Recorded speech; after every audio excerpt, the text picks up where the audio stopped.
Hi, everybody. How are you doing? This is Crystal. Welcome to the Star Seeds and Lightworkers Collective here in Quantum Portals. And we're back again for an amazing show for you guys. I am so excited. Tonight we are welcoming Dr. Hugh McCaig, who is the director at the Rosicrucian Center in Toronto. So if ever you're in Toronto, guys, just check that out. And he's also a continuing scholar for the Rosicrucians.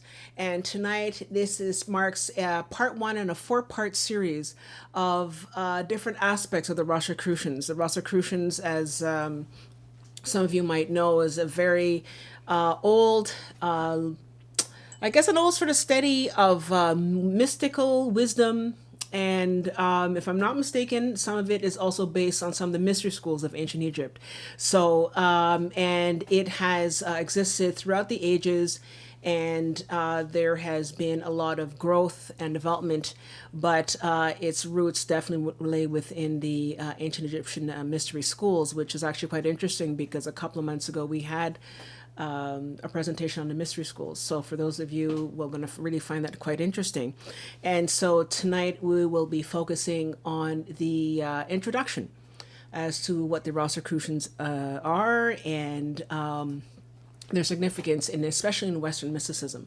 So without further ado, I'd like to introduce Dr. Hugh McCaig. Hi, Hugh. How are you doing? Hi, Chris. I'm very well. And yourself? I'm doing fine. Great.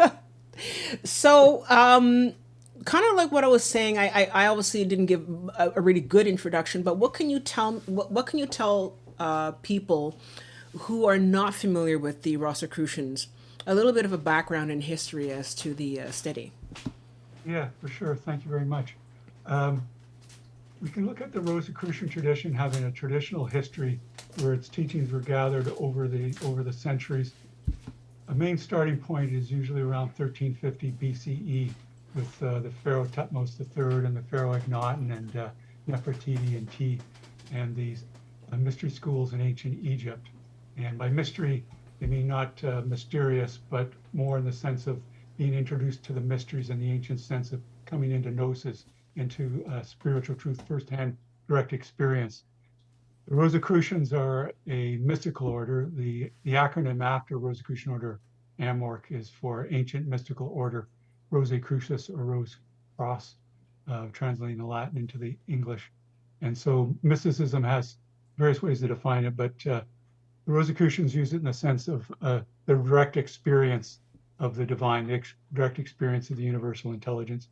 No intermediaries, no priest. It's your own direct intimate experience. Mm-hmm. It can also be described as the art and science of love, the full growing up of the human being. We can think of, well, when we get to 18 or 21, aren't we growing up? But from the full sense of the human being, we have a tremendous amount of growing up to be done.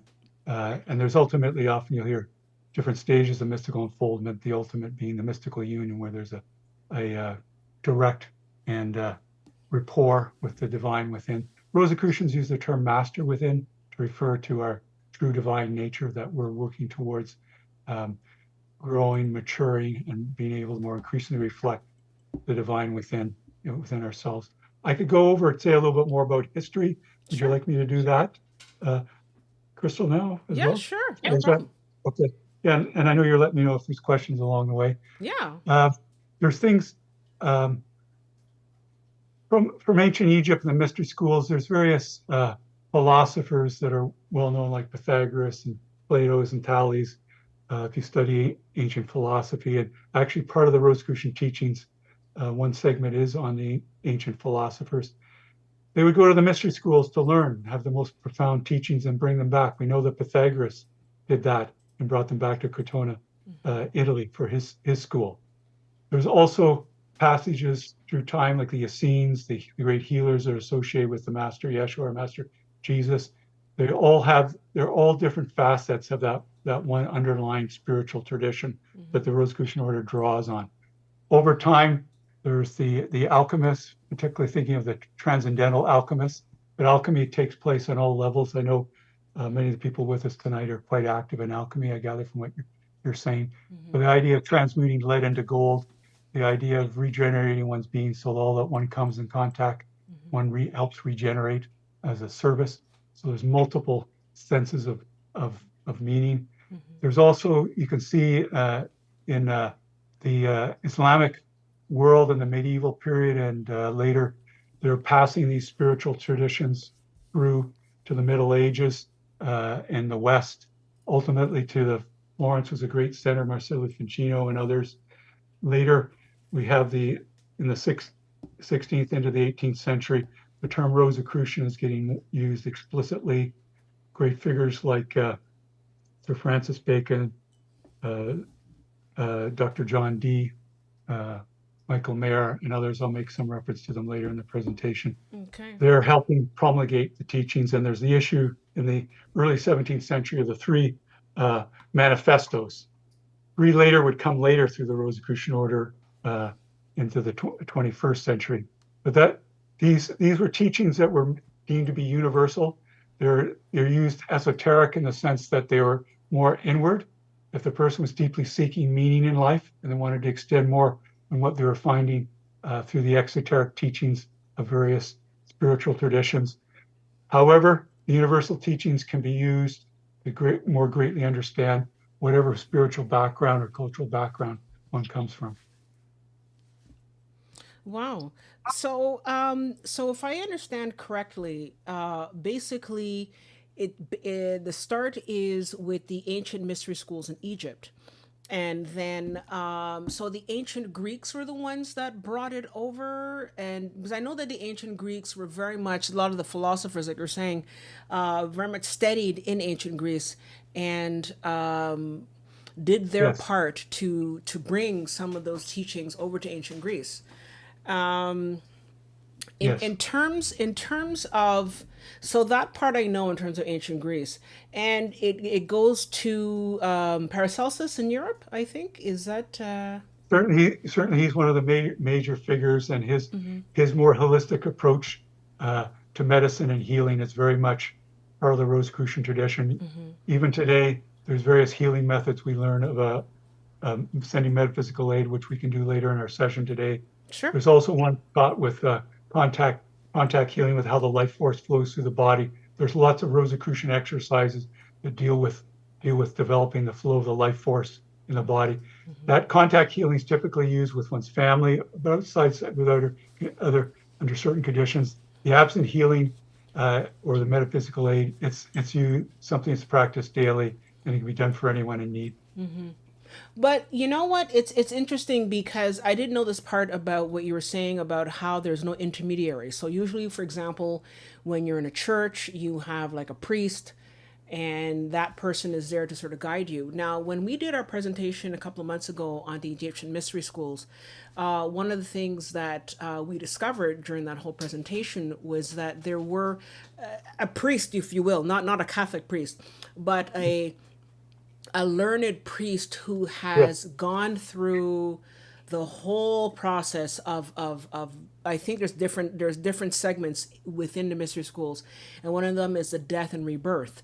And once you finish the death and rebirth, you come out of it reborn, if you will. Yes. And Yes. so it's important. I mean, at least I feel, I don't know, but it feels to me that it's important to have someone who is maybe not priest in that sense, but more of a learned master or teacher who can guide the student, right? So, in Yes. that sense, would you say that there is still an intermediary as opposed to, let's say, the Catholic priest, which is like, well, you can't get to heaven without me, that kind of thing, you know? Okay. Yeah, that's a great point. In the Rosicrucian tradition, there's masters, there's teachers. We have today what we refer to as our class master. There's a grand master. Those persons, yes, you learn from them, you're taught by them, but it's somewhat like, it has some parallels like having a professor and you're studying a subject. Like, okay, you learn from them, but the idea too is that you can think on your own, you can have the experience on your own. And the reason that person is so knowledgeable is in part is they're studying, but also because they've gone directly to their divine source within them. And they're encouraging you to do that as well. Okay. You're not like worshiping an individual in the Rosicrucian tradition. They're the teachers, but yes, there are masters they are encouraging you, and but we're working. They're always drawing us to the master within, the divine within, which is how they achieve their mastership and how we need to as well. Okay, basically, so basically, for example, in the Egyptian mystery school, you have to go through the death and rebirth. So Yes, there's a lot of aspects there that are very similar. Has the Rosicrucians continued, maybe not verbatim, but continued pretty much in that tradition following, yes. or there has been, for example, over the years, like a broken telephone where things sort of get changed over the years, and so some of the processes or the rituals are different. How does that work exactly with the Rosicrucians? Yes, well, certainly there's a one way it's sometimes described is there's an underlying current or chain from initiator to initiate. The initiator becomes an initiator, then initiates, and of generation by generation, the purity of the transmission is maintained. But it's true how things, the idea of the death and the rebirth, that is still, I mean that's still very much with us. I can tell you just as a side note, Uh-huh. the Rosicrucian Order has ritual dramas that they put on in addition to the rituals and convocations.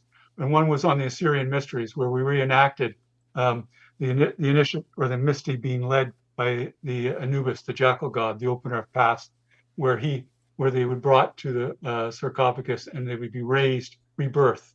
It would be not a literal death, but a rebirth, psychologically, psychically, and mystically. But that spirit has been maintained over the centuries with the Rosicrucians. That's still going on. There is some change, in terms of the truth to be understood needs to be clothed to an extent in the attire of the time for the outer mind to understand and gather the images that we have. Like tonight, I'll be showing some images from the 17th century. Those are still very meaningful to Rosicrucians, but the way the teachings are expressed are a little different today. But it's the same essential meaning, same essential tradition. There's certain landmarks of the order that yes, there's certain structures of the rituals uh, maintain the sameness. They've been adapted in some ways to current culture, but you do have a sense of ancientness in them and a very Okay. deep sense of rightness and Okay, great. timelessness. Yeah. That's great. I'm gonna have one more, just one question here, and then we can get to, I guess, the slides if you want to get to that Okay. in a moment. Okay, so I have here Anna, and Anna says, "Is the AMORC, I just the acronym, closer to the original Church of Christ time, less orthodoxy?" Oh, I see. Yeah, Okay, if I understand. I yeah. know often people wonder when they're reading a sacred text, for example, the Bible and the New Testament, and there's discussion about an inner circle of initiates. And what are those teachings that they're not they're veiled in the Gospels and the New Testament. But yes, the teachings of the type that the Master Jesus was conveying to his disciples, those were passed down through the ages. The Rosicrucian tradition is one of the traditions that knows those, and that, like I mentioned, the healing methods, including the contact healing, they're akin to what the Master Jesus did, what he taught his disciples, what's been passed down. So it's that the inner esoteric teachings. They're for those who are particularly strongly seeking and will handle them responsibly. And it's something very fortunate. I can tell you, for example, one of my mentors in the Rosicrucian tradition, uh, we have weekly monographs, teachings, and exercises in them, and that her father, who is a Christian minister, was very intrigued by what is she doing, his daughter. And at one point, he went and looked into, without permission, he went in and looked at some of her monographs. And this is towards the close of his life. And he said to her, I've been looking for this all my life. Okay. Because he said he knew that there was a more deeper understanding laws and principles. They're shown in allegorical way largely in the New Testament. But yes, but you can find if a person has a Hindu tradition background, Islamic tradition background, Jewish, the Rosicrucian teachings are universal. They will get at those deeper mystical traditions that are at the core of the world's spiritual traditions and religions. So the order itself is not a religion, and you don't have to be deemed a part of an organized religion to be part of it. Okay. Well, you know what though? Now I have a question because then Okay. I also I get the impression now from what you were telling me that could it be that Jesus himself, because there's a lot of things that are said about Jesus. Jesus went to India. Jesus, Yes. did all Yes. this kind of stuff, and the more I do, and I can only speak for myself, but the more I study different traditions and I Mhm. go back to the Bible, just as on my own. Yeah. And I say to myself, oh, wait a minute, this is Buddhist teaching. This is the idea, a lot of the things. I mean, Yes. obviously, the Bibles are written in many different ways, and the Bible's been translated and all that. So it's hard to sort of get the real, unless you're reading the original Aramaic or something. But it seems to me that Jesus, in that time, I think there was, 18 years of his life that were missing. In that time, because a lot of people in that time who were mystics, or especially if, as a rabbi, would go about and study and then come back. And so there's evidence, in my opinion, that says that he not only went to India, but now he might have also been a part of the Egyptian mystery school. What do you make of that? Like, what is, am I going off on a Yes. on a on a tangent here? What is happening? No, yeah, a couple of things. I can assure you, anyone who's operating as he's represented as operating is going to be thoroughly trained and tested. Um, and so they're going to come into that deep mystical experience, illumination, experience of the Christ consciousness or cosmic consciousness. But they're going to have detailed knowledge of the laws and principles. And they're so yes, there's actually two Rosicrucian uh, uh, Order AMORC books. One's called the Secret Doctrines of Jesus and the Mystical Life of Jesus. Mm-hmm. And they're in the Rosicrucian.org website. They're in part of the resources. You can go to the books there and you can see those if you're inclined.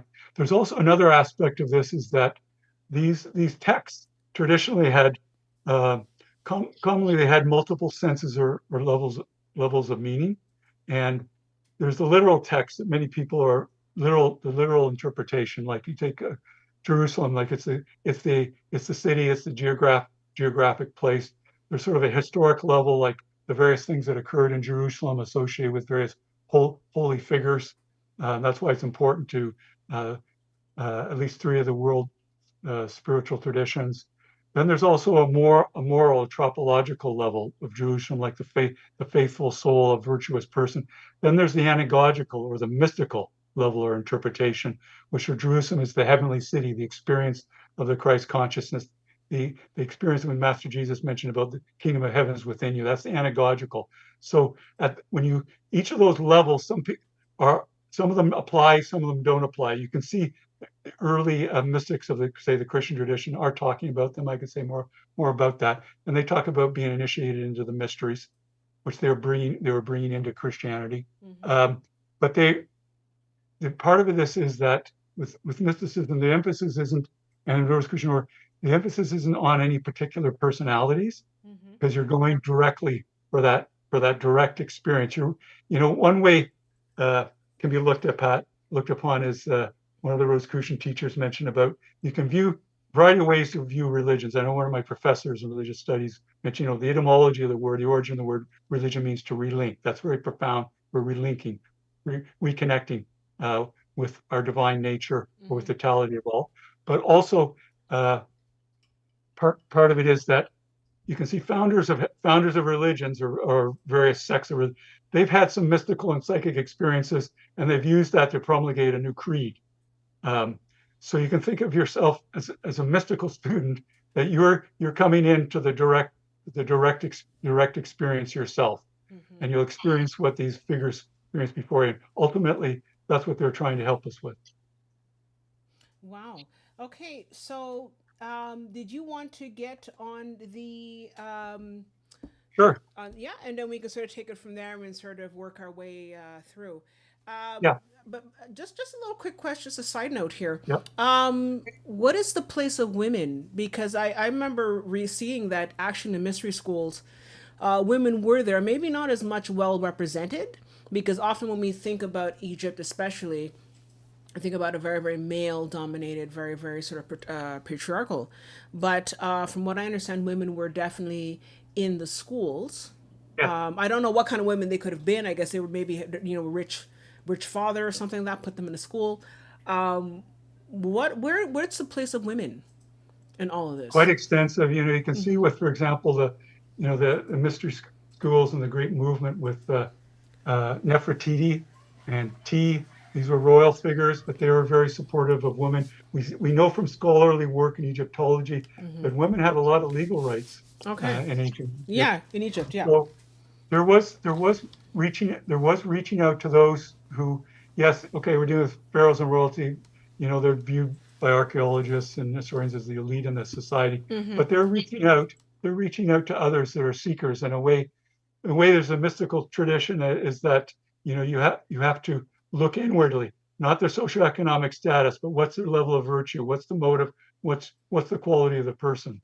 And as those become more involved, they're seeking such people, no matter what station they are in life, uh, in terms of a society. Okay, and so I guess that's probably the reason why Jesus didn't have an issue with Mary Magdalene and other women, because he Uh, probably came from that and said, "Look, women are allowed, or women, if they want to study, should be allowed." yes, It's just more his disciples who are a little bit more backward about that sort of thing. But I'm not going to be into like yes, apostle bashing, but I guess yes, just sort of it just seems to me that clearly.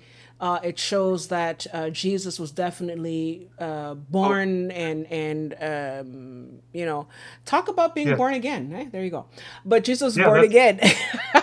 See, that's more the anagogical interpretation of Yeah. being born again.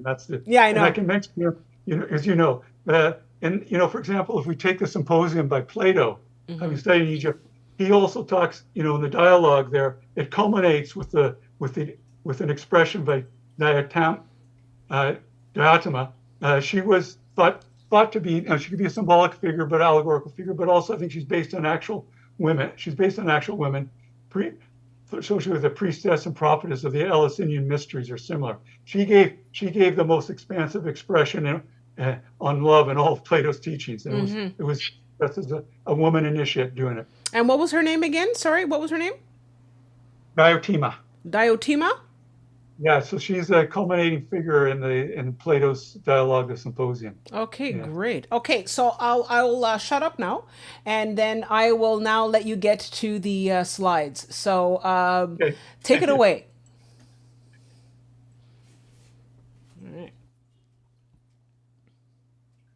So I think you're seeing the first slide now of the uh, rose cross with a heptagon or a seven-sided figure around it. Mm-hmm.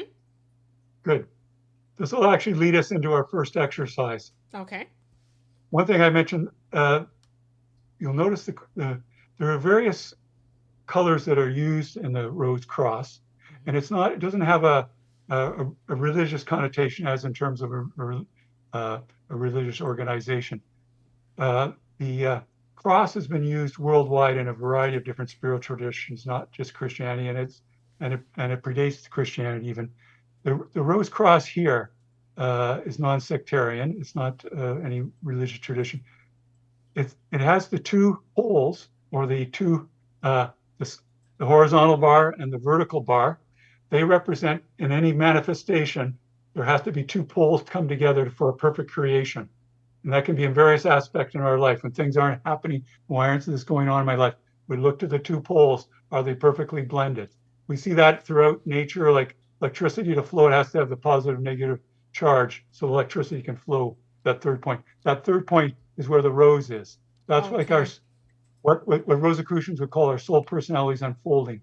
The soul personality is a technical term of the Rosicrucian, which means is Rosicrucians view as there's one universal soul.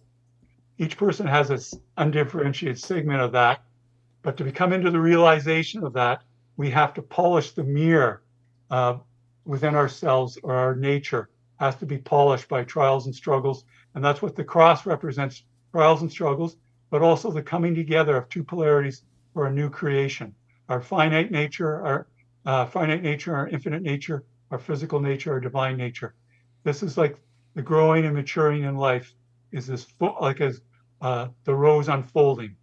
In a way, it's often associated with the heart, particularly with the heart center. The Okay. reason I've got the seven-sided figure around here is that an important image, motif, and allegory in the Rosicrucian tradition is the vault, what's called the Vault of CRC, a spiritual teacher called C.R.C, which we'll talk some more about. And it's seven-sided. The symbolism of seven is very important with sacred numbers and spiritual traditions, including the Rosicrucians. We'll talk lots of sevens involved in creation and in the cadences and vibrations. We'll talk about that. The Vault of CRC, in a way, is like a tomb that we're reborn from. We come forth, and the roses unfolds from. So what we'll do, I'm going to do we'll do initial exercise together. But is there any questions I should be answering right now before we get into our exercise? Well, so far, I don't see any extras. I don't see any questions right now. But I am Okay. curious though. Why? What is it about the seven? Is it that the seven rays? Is it seven? Yes. So is that what that Yes. is? Okay. So Yes. can The you? seven. Yeah. Can you The sort of give us a seven. little bit more background into that one? Actually, I'm going to give some more even later, but let me Okay. do it right. Let me do some right now. Okay. So we have the 7 days of the week, Okay. but we also have the tradition in alchemy references to the seven metals. Okay. But we also see, for example, in astrology, the importance of seven. Like there's a book on the Rosicrucians that's called A Self-Mastery and Fate with Cycles of Life. You can see it on that rosicrucian.org website. People can download a PDF, or there's other ways to access it. Mm-hmm. It has essentially astrological principles back of it, where we have the hour, the day is divided up into 7 periods. The week has the 7 days, but also we have the 7 periods of the year. We also have cycles of 7 years in our life and so forth. That's part of this cadence or movement of the seven. Okay. Seven also, traditionally in mysticism, there's a seven, the Rosicrucians refer to the 7 steps of attainment, the different steps that one has to develop and mature in to be fully developed or expressive and come to full wisdom as a human being. So yeah, and I'll talk some more in the presentation about other ways seven has been applied. Not to least to mention the 7 traditional steps in alchemy, or the 7 processes in alchemy, such as calcination, for example. Okay. So that's part of the symbolism of the 7. You also see it in music, right? With the 7 is important. 7 and 12 are important on the Oh, keys. okay. Okay. Keyboard. Yeah, that makes sense. Yeah. But the Rosicrucians have a term, the cosmic keyboard. We look at entirety of creation, entirety of existence is like one octave after another. If you could picture a keyboard on a piano, for example, extending out octave after octave after octave after octave. You're going to go into the more subtle vibrations like gamma rays and X-rays that we know of in more recent centuries in our instrumentation. But beyond that, you get into the psychic vibrations and move up into vibrations that are associated with mystical unfoldment. But they're working with 7 and 12, and that's part of the reason you're seeing it here. Okay, great. So yeah, that's there's a lot in this symbol. It can be used as a meditative diagram. Okay.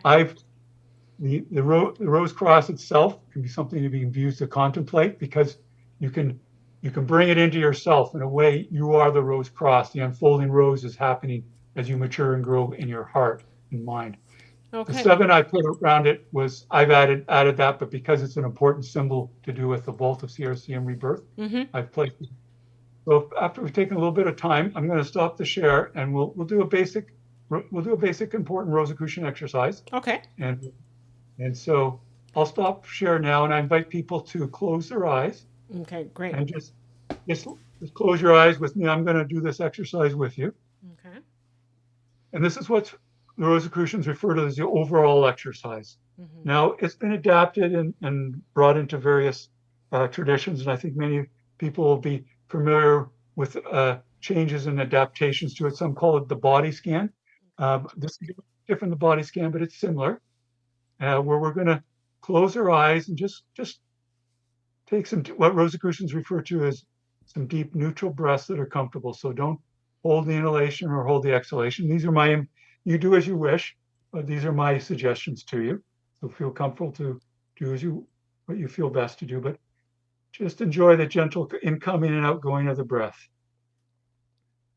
In a way, we're attuning with all the vibrations of the universe through the cosmic keyboard, one octave after another, the doubling of the rate of vibration. just like on a keyboard on a piano. And one thing that's quite beautiful about breathing is it's a very fundamental act. For the Rosicrucians, we see that we become not a not a separate entity, but a separate expression or distinct expression on our first breath when we're born. And that's when the soul personality or that evolves from over time comes into us. And if our last breath, that's when it leaves us and we go on, you hold to the doctrine of reincarnation onto other lifetimes, but with a break period in between. The breath is that fundamental. And I invite you, if you're comfortable, to extend your exhalation a little. So important part of the Rosicrucian tradition are various breathing exercises. You get a taste of some of them now. If you're comfortable, extend your exhalation longer than inhalation. Will stimulate the great vagus nerve. Vagus from the Latin to mean the wanderer or the roaming. The vagus nerve goes near the base of the brain down to the gut. And it interconnects with our autonomic nervous system. A lot of the Rosicrucian lessons have to do with balancing the sympathetic and parasympathetic nervous systems to work together for autonomic balance. But with that extended exhalation, we feel increased calmness. One of the things the Rosicrucians emphasize, and we discovered more recent science, that being calm, being relaxed, is crucial to so many things we need to do in our life. And one of them is to heal well and in an efficient way. You need to be calm. I know that's often a tall order because we may be stressed about a particular ailment. But if we can let go and be calm, we'll find the ailment, along with whatever other regime we're doing with health professionals, of a more rapid recovery, a more enjoyable recovery, and pain will be reduced. Just continue to enjoy the breathing exercise. And you may wish to picture in your mind, if you wish, as you breathe in, the divine within's presence being ever all the more known to you, true guide in life. We're working to increasingly identify with that more mature, overarching part of ourself, a place of great joy. Doesn't get overwhelmed, knows no ill health. Any contact with us is so healing and regenerative. The way this is an alchemical act. And as you breathe out, just let go cares of the day. Feel the relaxation response automatically occurring. Each extended exhalation, there's a building effect, a cumulative effect. We're always working with the law of cause and effect, to the law of compensation, or you may know it as the law of karma, to work on it to have more harmonious conditions. Just enjoy the gentle rhythm of the breath. Profoundly simple act, but not ever one to be underestimated. And we can take this formal period as a way of life. Just breathe a little deeper when he's comfortable, even when we're not formally meditating. Extend the exhalation. Feel more of that wholeness, that integrated state of the divine within come forward. Help guide us, enrich us, have novel thoughts and insights, make breakthroughs. Soon we're going to flow into another Rosicrucian exercise. It'll be one meditation exercise where we're going to concentrate on different parts of our body. So at this time, if you're comfortable, you can continue with the breathing. Focus all your attention as if the entirety of existence was in the tip of your toes. I know it may sound unusual. I assure you do it, and you'll find it has a wonderful tonic effect. You may feel already the life force, or you may know it as the prana or the chi, is starting to get activated. It's not the pins and needles we feel from a lack of oxygen when we've been sitting a certain way and get up. It's the exact opposite. This is because we're getting lots of oxygen, lots of the life force coming into us. Just enjoy concentrating on the tips of your toes. We'll do this for several minutes. Just stay with me. I think you'll find it very enriching. And just move through your feet. You may wish to picture like a white light or some light that's conducive to your well-being at this time. And we're moving through our body like a mini universe, a microcosm, spoken traditionally in alchemy and mysticism. A holy temple of the body. And we're working with the brilliance and wisdom of the body through the intelligent life force in it. Gradually move up through your foot.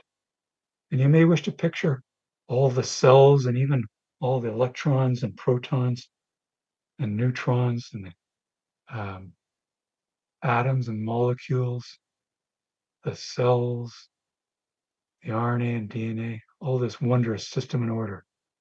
The Romans referred to as the symmetria, how the individual parts relate to the whole.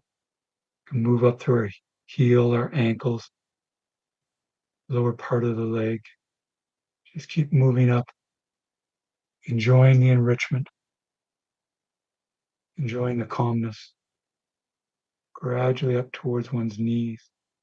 You may wish to think of all the wonderful things that happen through that joint and the cartilage and the sinew and the meniscus and the blood and the nervous system, but all the flow that's going through that part of the body. And then let's gradually move up towards the thigh, back and front and inside. Feel it vibrating with the life force. Very healing effect. That life force is always flowing there, but we're taking time now to be more sensitive to experience it. And we're intensifying it by concentrating as if our entire attention is there. And the holy temple of the body, the divine within, is responding, because these exercises are greatly enriching for them and for our whole nature as a human being. Gradually move up to your mid-body. Enjoy the sensations as you move. You can feel, if you're lying down, that's fine, or if you're seated, just feel the sensations pressing on you there. Gradually move up in the mid part of the body towards the vital organs, but also various important connections of the nerves, such as the solar plexus. Various exercises of the Rosicrucians have to do with concentrating on the solar plexus. You get the subtle body working well. Much of this we had going well as children, but then it wasn't used fully, and we have to come back to it more. Rediscovering our full nature as a human being, attuned with the divine. Gradually move up through the vital organs, the digestive tract, the kidneys, various other organs there. They're guided in their actions through the subconscious mind, ultimately connected with the divine mind. Fortunately, we don't have to be constantly thinking of them to have their actions. There's that intelligence in the temple of the body at work. You may wish to think too about the nervous system and feel electromagnetic energy flowing through it, and even the life force flowing through it. Up through the spine, sympathetic and parasympathetic nervous systems. Two systems there. That's part of the subtle physiology of the body. Let's gradually move up to the heart. It's physically, but as a endocrine gland related, and all the mitochondria that's there in the cells. One of the beautiful things about meditation we've learned is that it energizes us because it helps keep the mitochondria, produces about 90% of the energy of the body in the cells. When we're stressed and anxious, the mitochondria don't work well. They start leaving the cells. This way we've been tuning up our body. Feel the blood flowing through the heart and recharge with the life force coming in through our breath. As we calm down, our heart rate slows up. We're working more efficiently now. The great system and order of this mini universe, the microcosm, mirroring the entirety of the universe, the macrocosm. These are things that Paracelsus and the other spiritual doctors of the 17th century, 16th century knew practice, handed down to the Rosicrucians. Just above the heart, you may wish to concentrate for a while on the thymus, another endocrine gland, important regulatory system in the order. It's also a psychic center like the heart. There's 7 main psychic centers that are similar to the chakras that are learned about in the East. And then there's 5 additional minor psychic centers to make the 12. Again, the 7 and 12 coming together. In Rosicrucian lessons, we learn how to work with these centers in our weekly teachings, the monographs. Keep rising up in the body, more in the upper chest, enjoying the ascent. And when you come to your shoulders, I invite you to refocus your attention on the tips of your fingers. And we'll move through our fingers and our hands and our arms, just like we move through our toes and our feet and our legs. A parallel action. Picture the life force tingling in the tips of your fingers, being charged, being healed, being made whole. All the cells there, DNA, electromagnetic energy, the flowing blood, rejuvenating us, transmuting us, to use an alchemical term.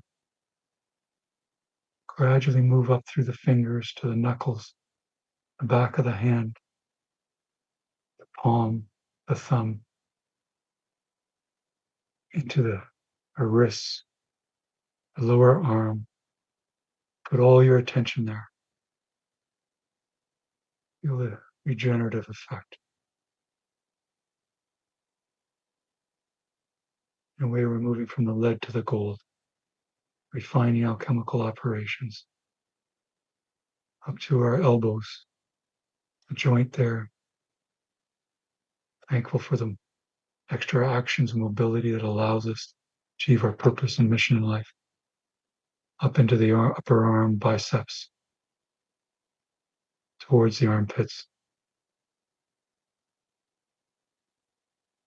Gradually, we'll reach up to our shoulders where we left off. Move towards the base of your neck. I invite you to concentrate on the nape of your neck where there's a great nexus of nerves. It's a great place for the dampening down of the higher rates of vibration of the cosmic keyboard. So the outer mind, our physical nature, can appreciate more what's going on deeply within ourselves. And when you're ready, gradually move up through your neck towards the thyroid, another endocrine gland and psychic center. Through Rosicrucian exercises, we reactivate these endocrine glands, psychic centers, for a more complete functioning and mastery of life. Picture your throat, a nervous system coming up into the brain through the neck, the base of your head, now to the lower jaw, the lower gums and lower teeth, the tongue, the upper gums, teeth for teeth, upper lips. Move back into the head for the lower part of the head and the brain.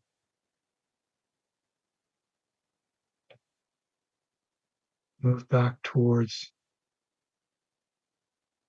the upper, the lip, the nostrils, feeling the air coming in and out with the vital life force, prana, the chi, you may know it as.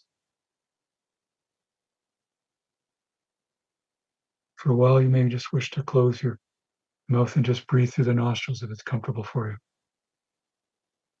We'll move up towards the eyes, the eyelids, the eyebrows, between the eyebrows, the place of the third eye. And when you reach that place, straight back into the brain towards the pituitary gland. Special gland for regulations in the body and also the corresponding psychic center. Just concentrate on it and the area of the brain around it. Feel the rejuvenation, enrichment.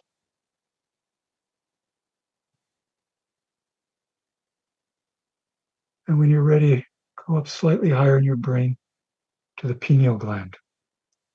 The traditional Rosicrucian René Descartes referred to as the seat of the window of the soul. Great place for regulation of the holy temple and dampening down highest rates of vibration of the cosmic keyboard. We reactivate now so it can more fully function.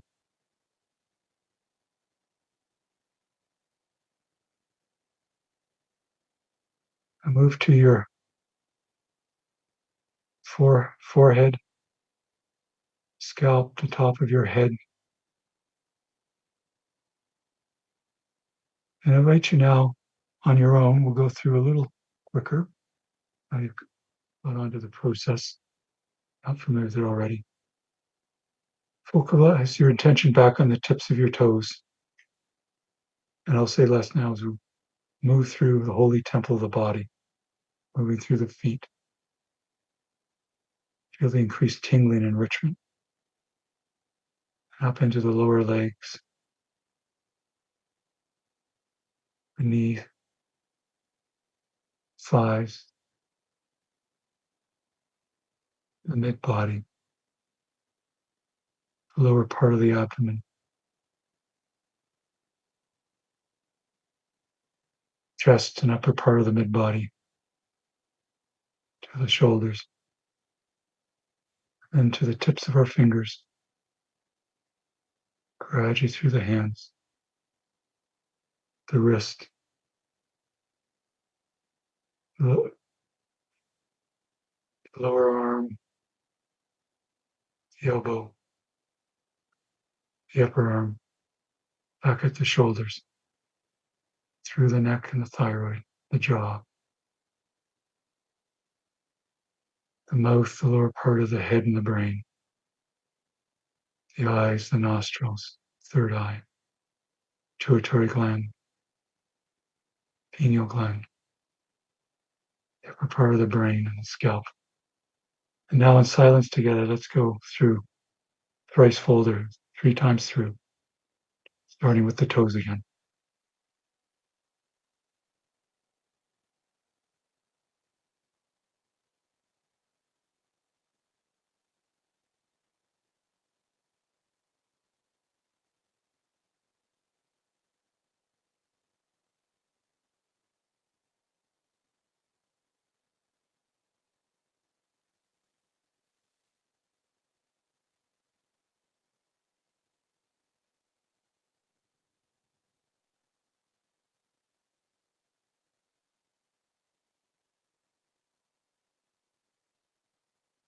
Soon we'll close this exercise, neutral breathing, and the overall exercise. And we can close it by saying a traditional phrase that means, so be it in truth. And it is as follows, and I invite you to say it with me. So mote it be. And when you're ready, you may wish to open your eyes and stretch and feel rested and re-energized. We'll continue with our presentation. Thank you, everyone. As we do these exercises, we build momentum. We feel it more and more daily as it becomes more and more our way of life. Okay. So this. That was I was there as well doing the exercise, and I have to say that really sort of pulled me in. Thank you so much. Great. And that was really incredible. Thank you so much. Yeah. Thank you. So this exercise in particular, I know it was a sort of a guided meditation, It is. but in terms of as a guided meditation, what are we working on in this particular meditation per se? Yeah, good point. There's points you'll see where I let go and I was silent, particularly in that third time around. Of time to go even more deeply inward and go with what feels right for each person. In this one, there's a bunch of things we're working on. One is for the Rosicrucians referred as the law of transmutation, which is at the heart of alchemy. That is, we're spiritualizing a body. You may feel that it's getting very tingly, feeling very light. You may even feel like it's starting to float. But it's still we're also applying the law of balance, that we're respecting that we have this vessel that is needs to be taken care of. And for the deepest spirituality, it needs to be balanced. It needs to be grounded in our emotions and in our mind and in our bodies, but also very lofty, because I think over time you start to experience this exercise as traditional Rosicrucian adage and mysticism and alchemy, as above, so below, or the microcosm is mirrored in the macrocosm. As the microcosm we're starting to experience the macrocosm, the divine mind. We're starting Okay. to experience that our mind is merging with the divine mind. So Okay. those are some of the things that are going on, Crystal. Yeah. That's great. That is absolutely amazing. And I definitely felt that. I can definitely tell you that I felt it. I was going through that. And I definitely felt the connection. So I'm a little bit, I'm a little bit out of it right now. But so let's go back to that. That's okay. Well, that you'll use that Shake it momentum for off. appreciating. There'll be some powerful slides with symbolism coming up, which you'll Okay, use that perfect. you'll use that feeling of ascent to appreciate what's about to It's go into your. great. Guys, if you are feeling anything, if you want to share with us what you felt, if you're going through that guided meditation, I'd love to hear what you have to say and your experience. So please share with us. So just before the other slide there, Okay. Hugh, I just wanted Okay. to know, do the colors have anything to do with any kind of 'cause I know sometimes colors of certain shapes can affect the psyche. Did those colors have Yes. anything to do with it, or is it just like the Yes. colors that you Yes. chose? Uh, the colors in the exercise and the colors in uh, the rose cross and the heptagon image before you. Do you mean all those things? Yeah, exactly. Yes, yes, yes. The colors were carefully chosen. In the Okay. Rosicrucian exercises, there's various subtle those endocrine glands and associated with the psychic centers. There's various colors associated with them, various what we call Mm-hmm. vowel sounds. In Eastern tradition, they call them mantras that are done. Part of the reason that I chose the purple here is Mm-hmm.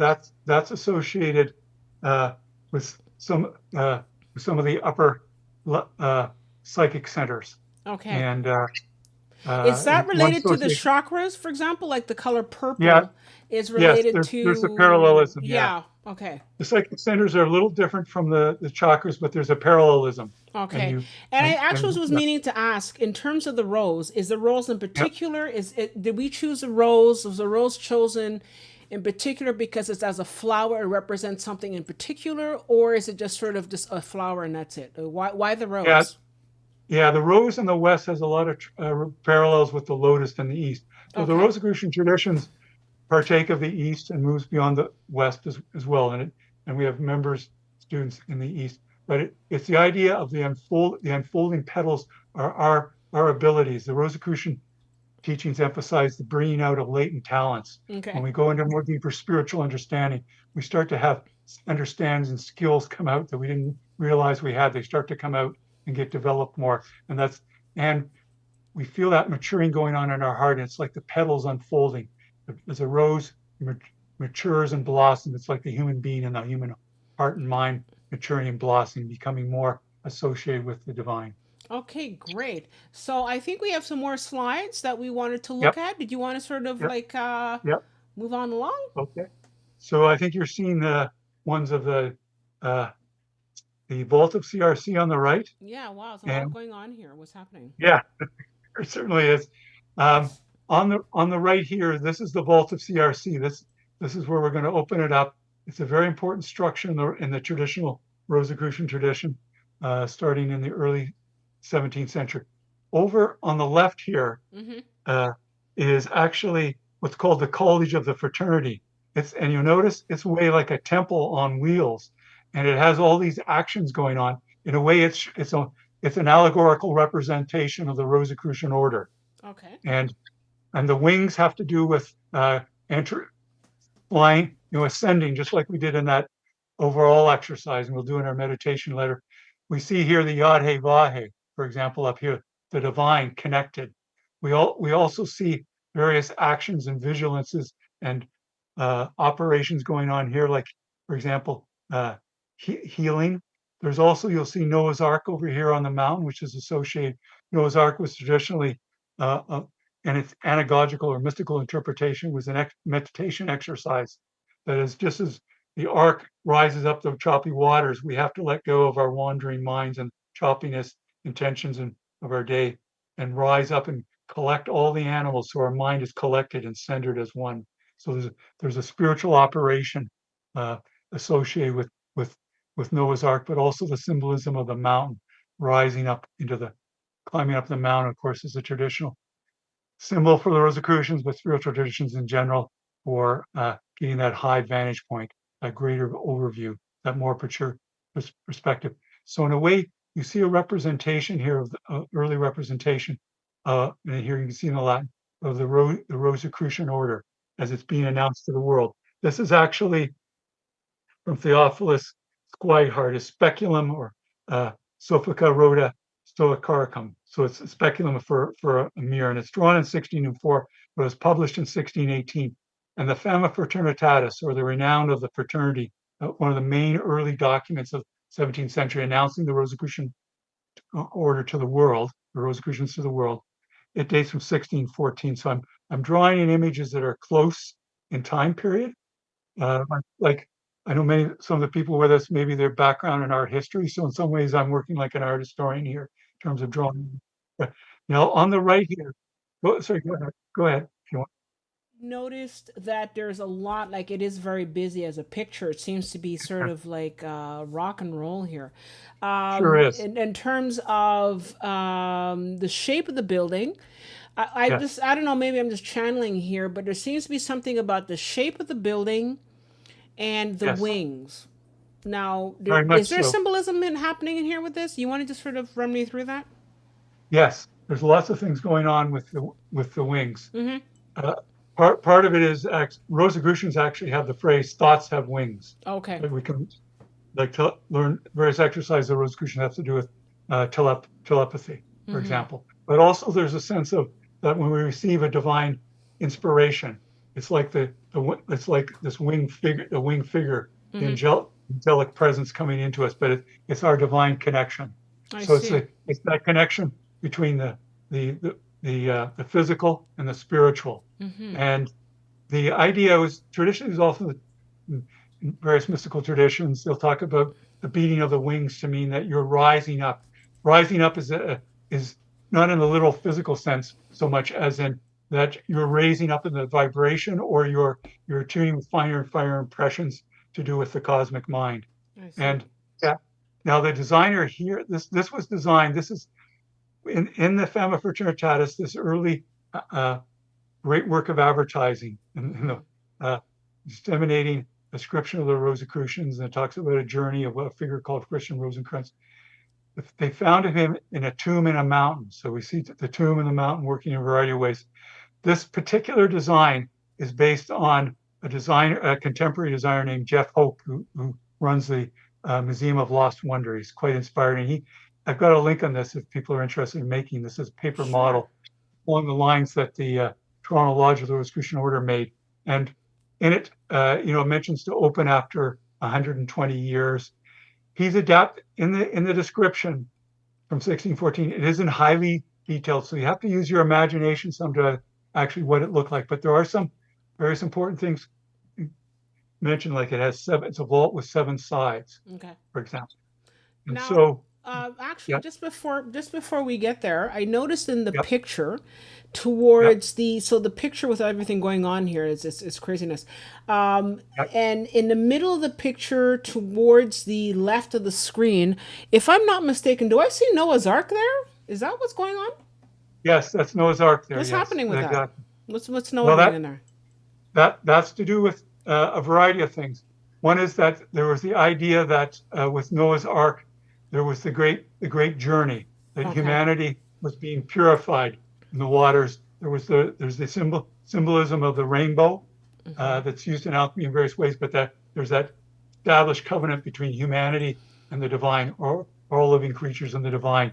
And it's also uh, Hugh of St. Victor, one of the great mystics of the Middle Ages and teachers, and he actually wrote a treatise and initiated his students in a practice associated with the journey of Noah's Ark, where there was a meditation exercise where you would rise up all over the wandering and busyness of your mind and the stress and anxiety of the day.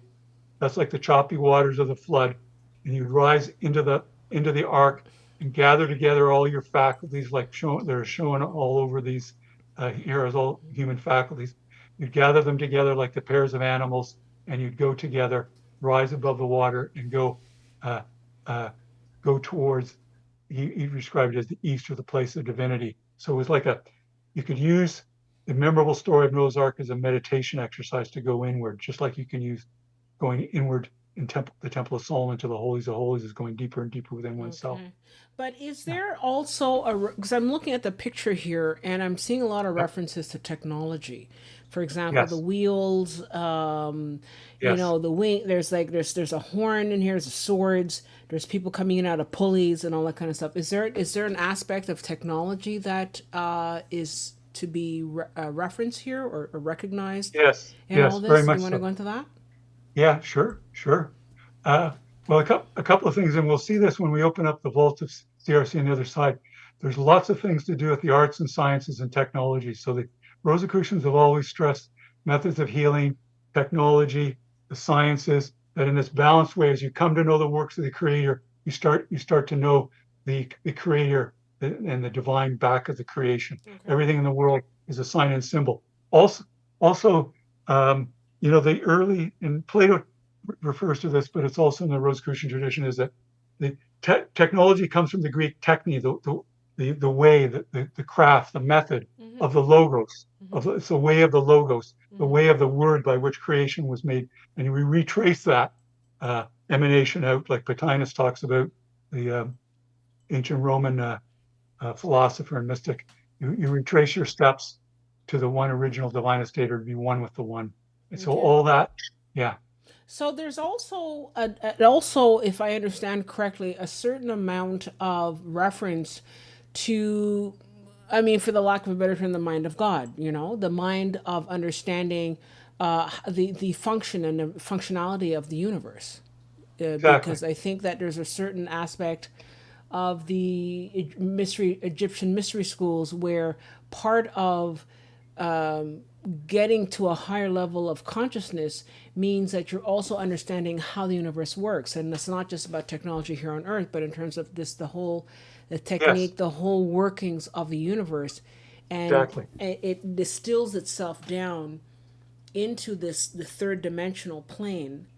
And in Exactly. doing Yes. so, the technology, and it's not just like boats and guns and things. No, but it's more of the workings. Am I am Exactly. I am I That's right. channeling I or mean, am I off on a yes. tangent No, here? you're right. No, you're right on. The key concept in the Rosicrucians is that of self mastery, developing self mastery, which means living harmonious with all levels, or all senses, the physical, the mental, the emotional, the psychic, the overarching spiritual. So you work with all of them, and Okay. also part of these images is in the Rosicrucian studies is to be able to observe well, to be very observant. So when we visualize, and when we clothe impressions from the deeper spiritual higher rates of vibration, we have a rich storehouse to clothe them, and their outer nature can realize them. And so there's that balance and mastery and the sense of harmony. Okay, that's great. All right, moving right along. Okay. And we can, okay.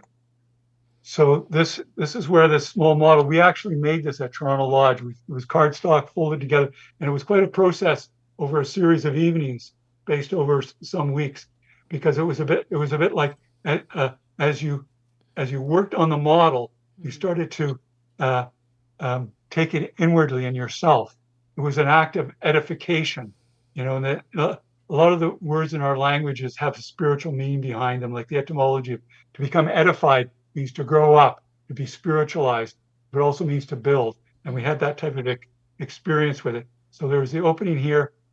It's modeled off that collegium of the Rosicrucian, the College Rosicrucians. The spire designer, Jeff Hoke, he said, okay, I'm going to use part of its design for the vault because there isn't full details in the description. Part of the reason there isn't full details is to give our imagination uh, way, a bit like Okay. radio programs of dramas. So you'll Now, see. now let me ask you one last question here because I Sure, no, know go that ahead. sometimes, for example, shapes can maybe I'm off here, but shapes can have a vibration, like a certain kind of shape can Yes, have a vibration. Would you say that the shape of the vault that we're seeing here in this picture, the paper cardstock with the wings yes, there, would you say that there is the shape is of that specific shape because it gives off a certain vibration that maybe Yes, connects you with yes, higher levels? I don't know if you want to yes, sort of just yes. go into that. The regular heptagon. Yes, you Yeah. can view it as a divine archetype Okay. that will connect Mm-hmm. all through all those meanings and applications of seven, Okay. all various levels. Okay. Yes, That's where the seven comes in again. So the seven comes yes, into that. Okay, great. Thanks. yep, yes. And so, just to give some sense of like, even if a person has an inspiration, like a good of inspired model, like the Vault of CRC, they're still the clothing of the outer mind. They're gathering things from their time period, the images they've seen. So, in a way, we're continuing like art historians here, looking at contemporary works that were sevenfold that may have been part of the inspiration, even though they're using a fundamental and timeless uh, application of geometry, the sacred application of geometry through the heptagon. So on the right, you'll notice plate 8 from Kunrath Henrique's text from 1609, so close to around when the Vampire Task was written. And it's the amphitheater of the only true eternal wisdom. And you can see a sevenfold structure here. And it's a model of the microcosm on the macrocosm. It's based on a fort. The technology is coming in here because this is a fort as gunpowder was getting more developed in the West, and there was they had to change fortifications to try to deal with flying cannonballs and materials and Mm-hmm. so forth. But it's a sevenfold structure here with various spiritual teachings in it, and it's similar to the vault because it's saying here's a sevenfold structure that relates to the structure of the cosmos and to rebirth. And on that point, if I'll show you, as you open the vault, those doors, there's actually, and these are the Rosicrucian students that came upon the vault in the mountain. And there's a story about how they came upon it, and the next morning they came and they found that there's an inner spiritual sun in it. Even though it was, they thought maybe dark inside, there was actually bright light coming down from above in it. So there's a symbolism of the dome of heaven there. Okay. Well, I'm gonna And just our have own, I'm just yeah, gonna have to stop you here because this vault yeah, was okay. Maybe I'm lost, but was this vault supposed to have a person in it, yes. or okay? We're gonna dis- we're gonna discover the persons are Because actually yeah, in because what a I'm vault. seeing here, and maybe Yeah, people can sort of like weigh in here. I'm seeing a bunch of guys looking at lights coming down. yeah, I'm looking at this sort of a la, you know, Ezekiel wheels upon wheels. I'm looking at this yeah, sort of like, well, and I don't want to sort of mix my apples and oranges either, right?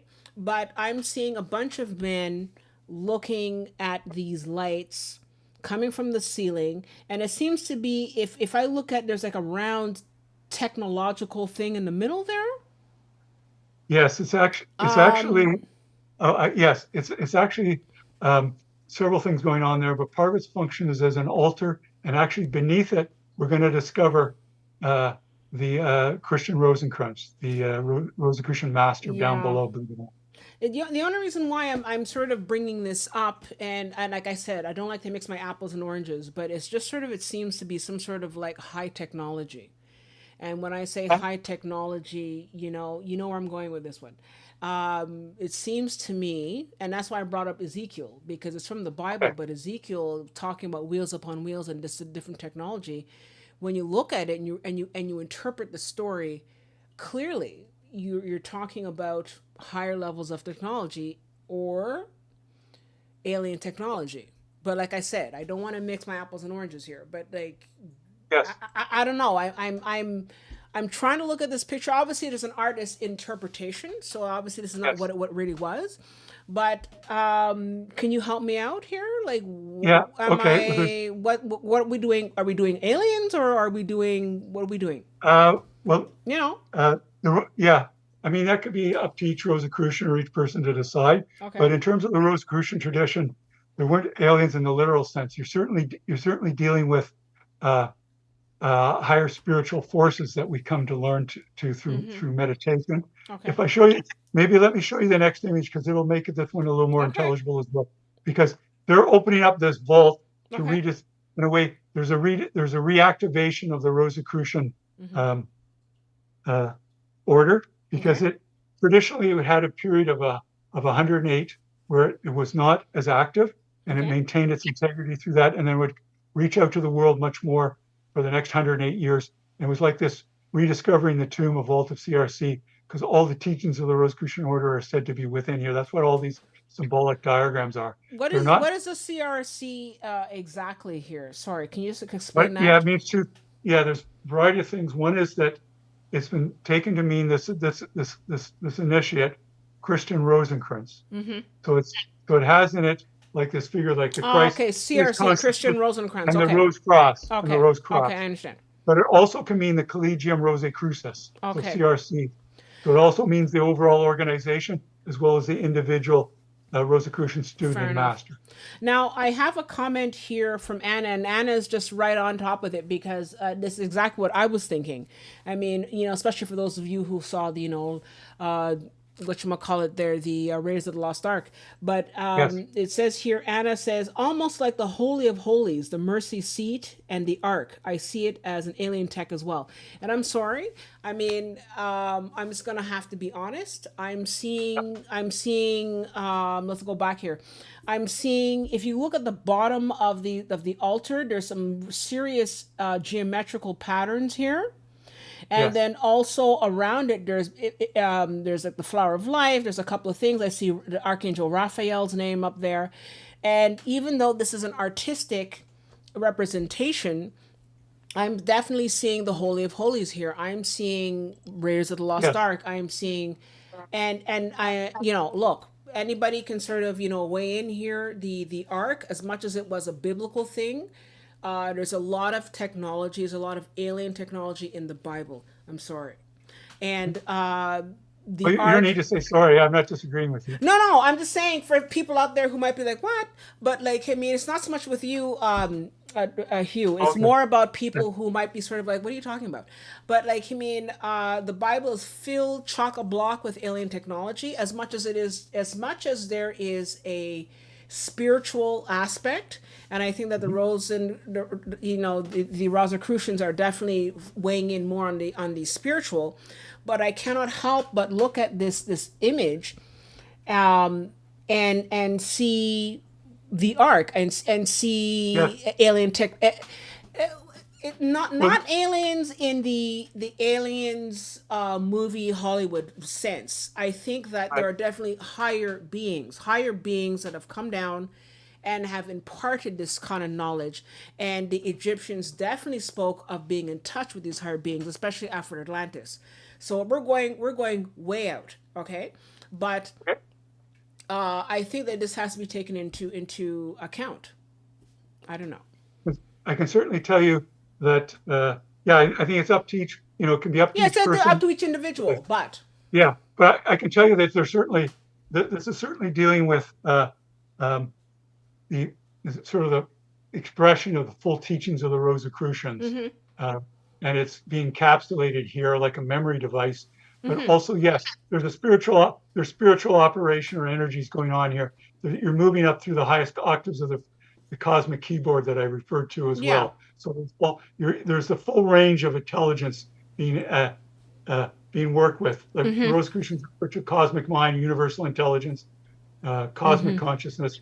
Those are all at work here, which is, I think, along the lines you're talking about as well. Yeah, and I mean, if you also look closely at the picture, you see different symbols that are representing different types of knowledge that have been imparted, and different cultures, and not just the Rosicrucians, but different cultures throughout the world have talked about higher beings coming down and imparting this higher knowledge to beings. And this is the reason why, in different cultures, they have different temples or different symbols that represent their contact with other higher beings that have imparted this knowledge. Now then, I have here something from the question, the 3-3-fold life Vimana potential.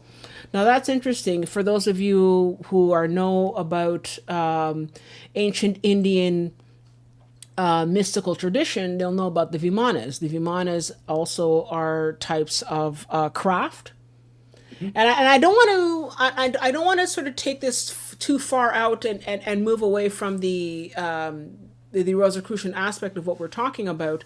But at the same time, I can't help but say that, especially with the Rosicrucian, especially being based on ancient Egyptian mystery schools, which is also based on ancient Atlantean knowledge, it Yes, all sort of fits. I don't know. the Rosicrucian. I mean, part of the traditional history can include the Atlantis tradition. Yes. That's often you're starting with those pharaohs and royalty I mentioned, or Yeah. looking at the story of Atlantis Yeah. and the teachings there. Yeah, I mean, as long as you don't sort of like, I'm not trying to sort of like take it off somewhere into a whole different territory, but I'm just Yeah. saying that there is a definite links somewhere. So I just want to sort of Oh put yeah, that there. because we're dealing in part because we're dealing with universal laws and Yes. principles. Yeah, Yeah. yeah. So Okay. this, we can go now. Shall I share a little more? Yeah, Or are please. we Please. okay? So I wanted to show another diagram associated with alchemical tradition. This you'll see here. Let me jump down to it here. Okay, we're seeing from Kunrath Heinrich's text again from 1609, the amphitheater of the only true eternal wisdom. We'll see stages of moving sevenfold here, and also 7 steps going into the holy mountain. The vault was in a mountain. It's a 7-fold structure. Some differences in how it's laid out, but again, there's the spiritual teachings. They're applying the idea of the 7-fold wisdom of Hermes, for example, of Hermes Trismegistus, of Hermes thricefold. Again, going back to ancient Egyptian wisdom, and they're bringing that forward in the 17th century. And this is a type of inspiration that would been associated with these two images and their structures against each other. I can say, inside here and some of the images, there's some descriptions, but part of this is Jeff Hoke as that curator and head of the Museum of Lost Wonder. He's adding some things in that he knows that are in the spirit of the description. So they do talk about the 10 symbols on each of the 7 that's what walls. I was looking at. Yeah. So there's various ways that's been laid out. Some will say, okay, 3 by 3 with an additional one in the center to make the 10. Okay. I can also point out to you as we here. We'll finally zoom in. There you go. There you go. There's a bit of Kabbalah in all this. If you don't mind my saying, there's a lot of Kabbalah. Oh yeah. Yes. But I also have a comment here which I think needs to be brought up here. So I have a question here from Self-Care is Sold Hair. And this person says, what is the name of the structure called again, and how can we view a more detailed version? So obviously we're seeing a more detailed version here, but what is the name of the structure again? Just so people... You'll typically hear it by 2 names, either as a tomb or as a vault.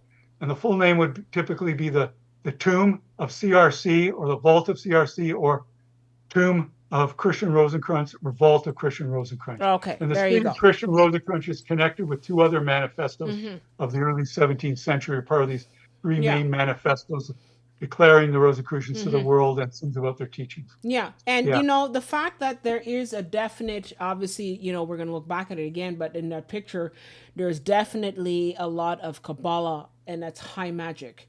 And a lot of the Kabbalah and all that high magic, because also in the early testament of the Bible, and you see everything is connected. And that's what I like about this sort of thing, is that everything is connected. You talk about one thing, you're talking about something else. Okay. But when you're talking about references, especially in the Old Testament, you do have references of, again, higher beings giving this information to different prophets within the Bible. We can just putting it out there. That's all I'm saying. Yeah, for sure. In the spirit of what I mentioned earlier about sacred texts having different senses of meaning, that you can have there's a scientific level or cosmological meaning along with the tropological or moral and the anagogical or the mystical, as well as the historic and the literal. Like they're multi-active texts, and they can all be going on at the same time, or at least some of them are going on at the same time. Yeah. Well, and so going back to that picture, is the Kabbalah weighing in on this as well? So is there Kabbalah traditions within the Rosicrucian? Yes, Yeah, you wanted to sort of yes, there are. seeing as we're looking at the picture with the different Kabbalah like on the floor there. Did you want to just Yes, sort of like briefly talk about that? part of it is relates to the designer of this particular detailed version of the vault. Okay. So in the vault, they did some descriptions of the floor, but Jeff Hocus decided, okay, I'm going to take a particular sign of Dr. John Dee. I've got an image of it later in the presentation. I'm going to use that as the floor, which I think is very befitting. It's sevenfold, and it has to do with the structure and teachings to do with, yes, Kabbalah and various Mm-hmm. um, the uh, the most evolved magical teachings. Yes. Mm-hmm. Now the Rosicrucian Order involves Kabbalah. There are along the way in the Rosicrucian teachings, there are various avenues you can explore if you want or suggested. One of them is Kabbalah, but also the essential teachings of the Rosicrucians. You can see how they match up with the Kabbalah because it's a universal system. Yeah, no, for sure, and it's all math, it's all Yeah, mathematics, and all yeah, that. And I have an interesting comment here from Anna. Anna says, yeah, "Are there cymatics on the walls?" And what's interesting about cymatics? Just a little brief information. Cymatics are images that I think are made through sound vibrations, and you can look it up. But what's interesting about cymatics is that without even trying, a lot of the different frequencies made through sound, for example, in sand or water, yes, make how should I say, they make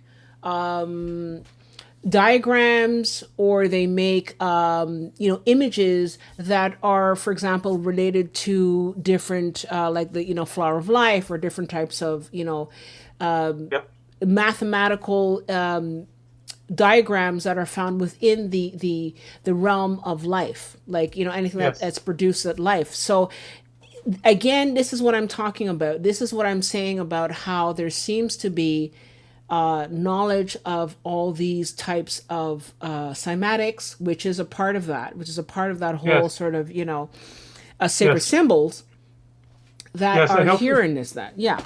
Yeah, one of the was a text called the Rosicrucian Manual. Yeah. Uh, Part of it includes diagrams that are of that type. For example, there's the physicist Chladni's uh, experiments where he took a violin bow and struck, could be a plate of glass or a piece of metal Uh-huh. with particles spread on it like sand or Yeah, or like salt and so forth. And you vibrate, yeah. yeah, you vibrate the plate and you'll form this very special geometric Diagrams. images. Yeah. And yes, those things, yes. And a great point. Yes, that's at work. And Mm-hmm. that's familiar with Rosicrucians. Mm-hmm. Yeah. So there's definitely aspects of again, there's so much going on here. This is so it's so jam packed.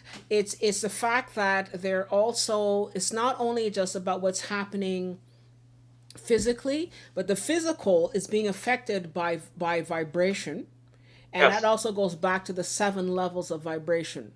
you Yes. know, Yes. 7 chakras, 7 tones. And all of Yes. that is reflective, and that sort of leads into actual physical, the physical nature of the world that we're in at the third Exactly. dimensional Yeah. level. You know what I mean?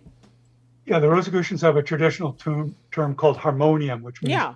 harmony in all levels or Harmonics. in all sense. Yes. Yeah. Okay. Now let me ask you though, Crystal. Yeah. I have a few more slides, but we're at 9:19 right now. Do you want me to Oh finish no, up let's. shortly? I'll stop talking because I blab, and I sort of think out loud. So I will let you continue with the Actually, no, with it's the good. It's good. slides. I'm Okay. sorry. No, that's okay. I'll just go through them. Like a lot of the Sure. points of the later slides we've actually Okay. covered already. Okay. I'll You've, shut you've up now. anticipated. Okay. You've anticipated, which is great. But Mhm. I'll go through these briefly, and we can have another exercise and more time for question and Yeah. answers. Sure. Because I know sometimes you go up to 10 o'clock. Yeah. Exactly. No. Take your time. Okay. Take your time. Okay.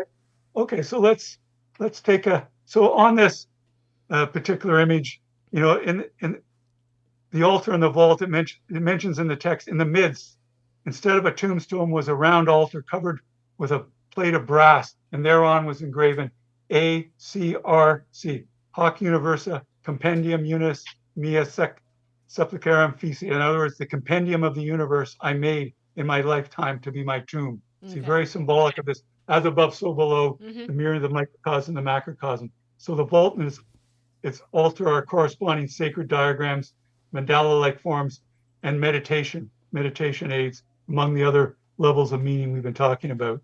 And similarly, if we take back there,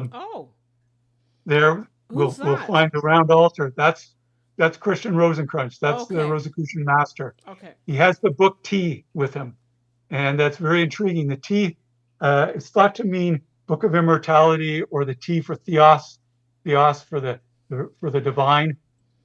So it's like the book of the divine. There's also another important book that's among other books that are within the tomb or the vault, is the book M, which is thought to be the book of the world. That's, like, you can see all the workings of the world, the workings of the macrocosm. But the book T is also the workings of the inner human being and its connection with all. So he is going to actually, it mentions in regard to this figure here, just give me a moment. It says, the vault is a microcosm of the macrocosm, a miniature model of each person and the entirety of creation and the cosmos. Concerning the minutum mundum, we found it kept in it another little altar, which I'll show you in a moment here. That actually inside here, there was another mini altar. So there it is. That was inside it. We turned it upside down. Okay. So there's a lot going on. So more Kabbalah, more Kabbalic symbolism, and there's more technology. Yes. And there's also there's also more magic within magic within magic. Correct. You know? Yes. Okay. Yes. Okay. There's yes. So this is very pregnated with meaning, purpose, and application. Yeah. And you'll see here, this is it folded out. We started to take out where there's cabinets here or drawers. You take them out. There's various books that are associated with all the arts and sciences and all the Rosicrucian teachings.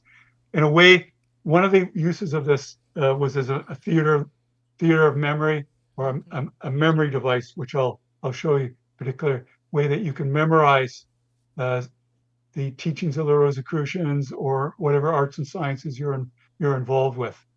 And so I'll show you a little more. If we keep going, here's some more of these parts that have been taken out. You can see various instruments like bells to do with acoustics and a study of vibration. There's also lenses, flasks to do with alchemy.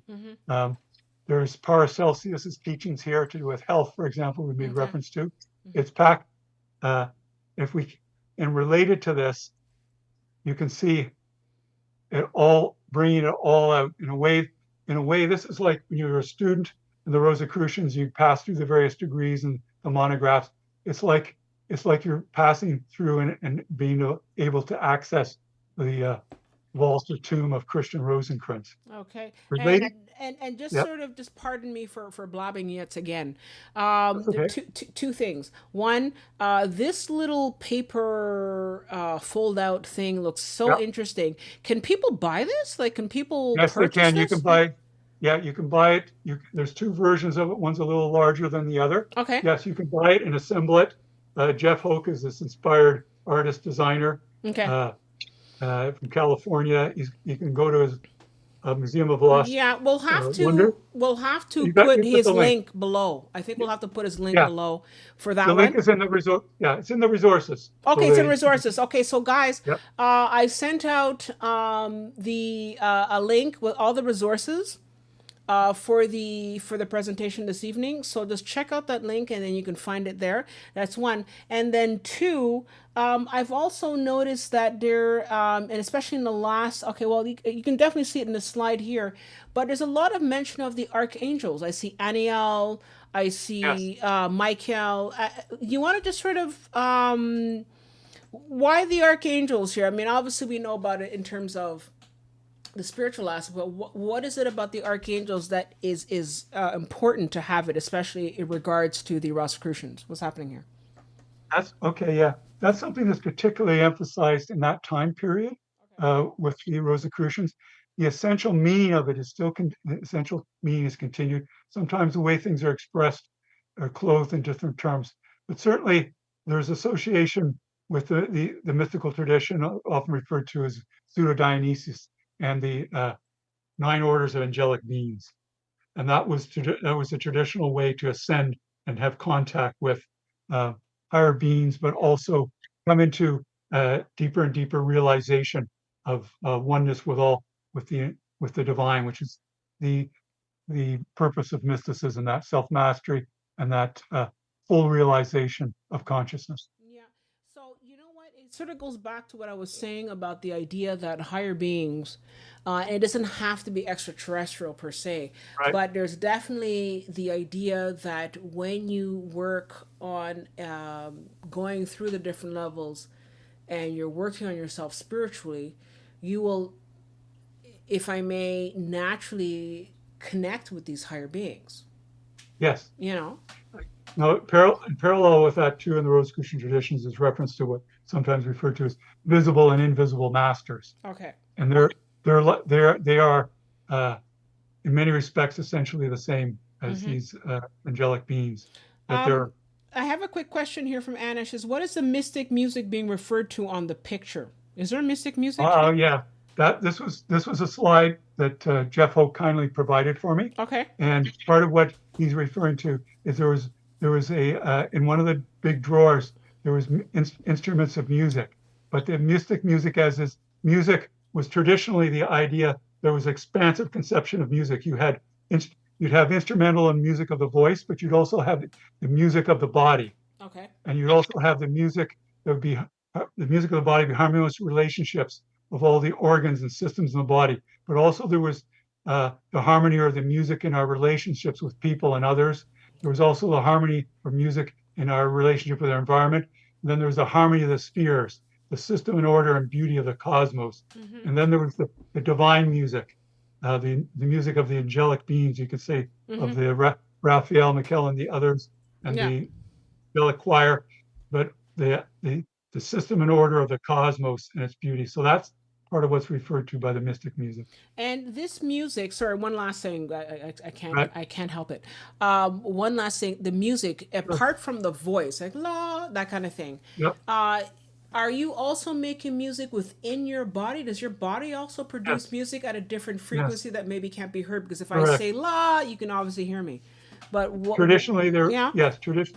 traditionally there was this expanded conception of music. When you said music, that Mm-hmm. could mean that could mean the music of your body, that it's Oh, harmonious in relationship. And there's dissonance in there to mean that there's illness and so forth. So people like Paracelsus and these doctors of the 15th and I should say the 16th and 17th century and earlier, they're working along those lines. okay. And so the music of the spheres, that is a form of music. It's not just an allegory. It is a music. So Okay, yeah, I and know. Is Aristotle or I can't remember who Aristotle, Pythagoras, Pythagoras Pythagoreans, made the they're music working of the with this. spheres. Yeah. Yeah, Okay. exactly. And but you'll see it later. It's in The Merchant of Venice by Oh, Shakespeare, okay. Shakespearean drama, Okay. for example. So I'll stop talking again and I'll let you Oh, continue. the great top, great topic. No, I could talk all night. no, we We could. could. We could. You know, Gary, people, you're ready. You're more than welcome to join us. Okay, there you go. So I want to just draw up this element of the memory theater or Mm-hmm. the theater of memory. For example, in this particular image here, there's a diagram of two works of architecture. The the one that's below here is an illustration or a reconstruction sketch of Giulio Camilo's Theater of Memory, and it was published posthumously. Is it And memory it in a true sense of the word, or is it memory? Sorry, can you just explain what the word memory means in this context? Exactly. And part of it means remembering facts, facts and figures, remembering information, but also means remembering spiritual matters and remembering our true divine estate. Oh, So okay.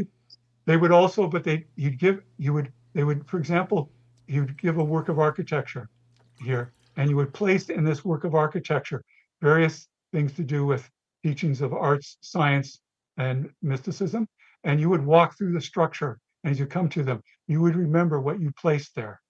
And so, these are used in memory competitions today. You see surprising feats of memory. Okay. Many today still use the idea of you walk through a house or a work of architecture and you place different facts in those different parts. And there's particular dramatic scenes you put. I could elaborate on it.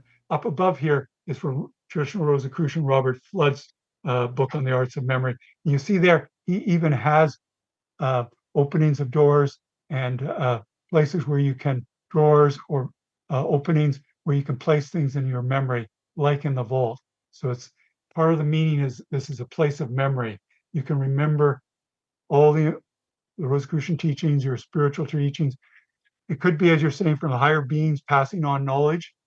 They implant it, they can have it implanted in here that is as a memory device. As you move through different parts, you can recall to them. But to give you an idea of this, yeah, go ahead. Yeah, sorry. You know what's kind of interesting and it may be kind of morbid in some ways, but the idea of having the vault doesn't necessarily Yeah. mean that you're a dead corpse in the vault. I think it's No, also a matter of I mean, forgive me. It's sort of like a vault where you have all this knowledge, you have everything that's there, and yes, you can sort of walk into the vault, surround yourself, close the door, and yes,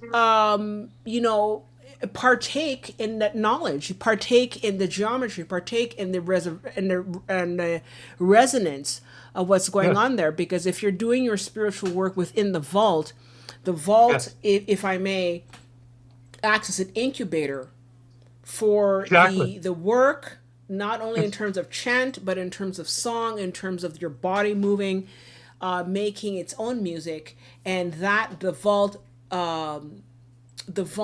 sort of amplifies, if you will, your connection yes, to the higher and beings. yes, I don't know if it's I'm an going. Yeah. one of its interpretations, which I think is correct, is an alchemical vessel, like an Yes. Athanar. Yeah. And You we've can got a use for well your own displayed. work. You can use this And for your own personal yes, work and your own personal development. Okay. exactly. And the body of Christian Rosicrucians there is like he's being reborn. We're Yeah. being reborn. We're coming into wisdom. Mm-hmm. We're rising up in wisdom. Yeah. Yeah, But you can that's what's also going on. use that as a way to work on it. So you can Yeah, work your exactly. do Yes, your foundational work, and then when you're yes. ready, then come up. Anyways, I think we're We're gonna gonna be have a here all medit. night. We're gonna be here all We're night, gonna have guys. So just saying. we'll have a meditation shortly where we'll have a meditation shortly, Yeah. Okay. Crystal, where we'll do exactly what you're talking about. Okay. Yeah. If I I would just just wanted to only show shut you up. here. We put a mirror down here to show the ceiling. This is an image of the ceiling showing a sevenfold structure and its association Oh. with the structure of the universe, the astrological symbols, uh, Mm-hmm. and the place of this divine light, which is like the inner sun Mm-hmm. within us, This is like our Egyptian, inner no? spiritual being. Is this an Uh, Egyptian it's in some ways? it's and certainly in spirit and some of the elements of Okay. design, yes, Okay. yeah. And so there's that vault that was regenerating with light. This is where, yes, this is where you're picking up earlier on that design on the floor, particularly here.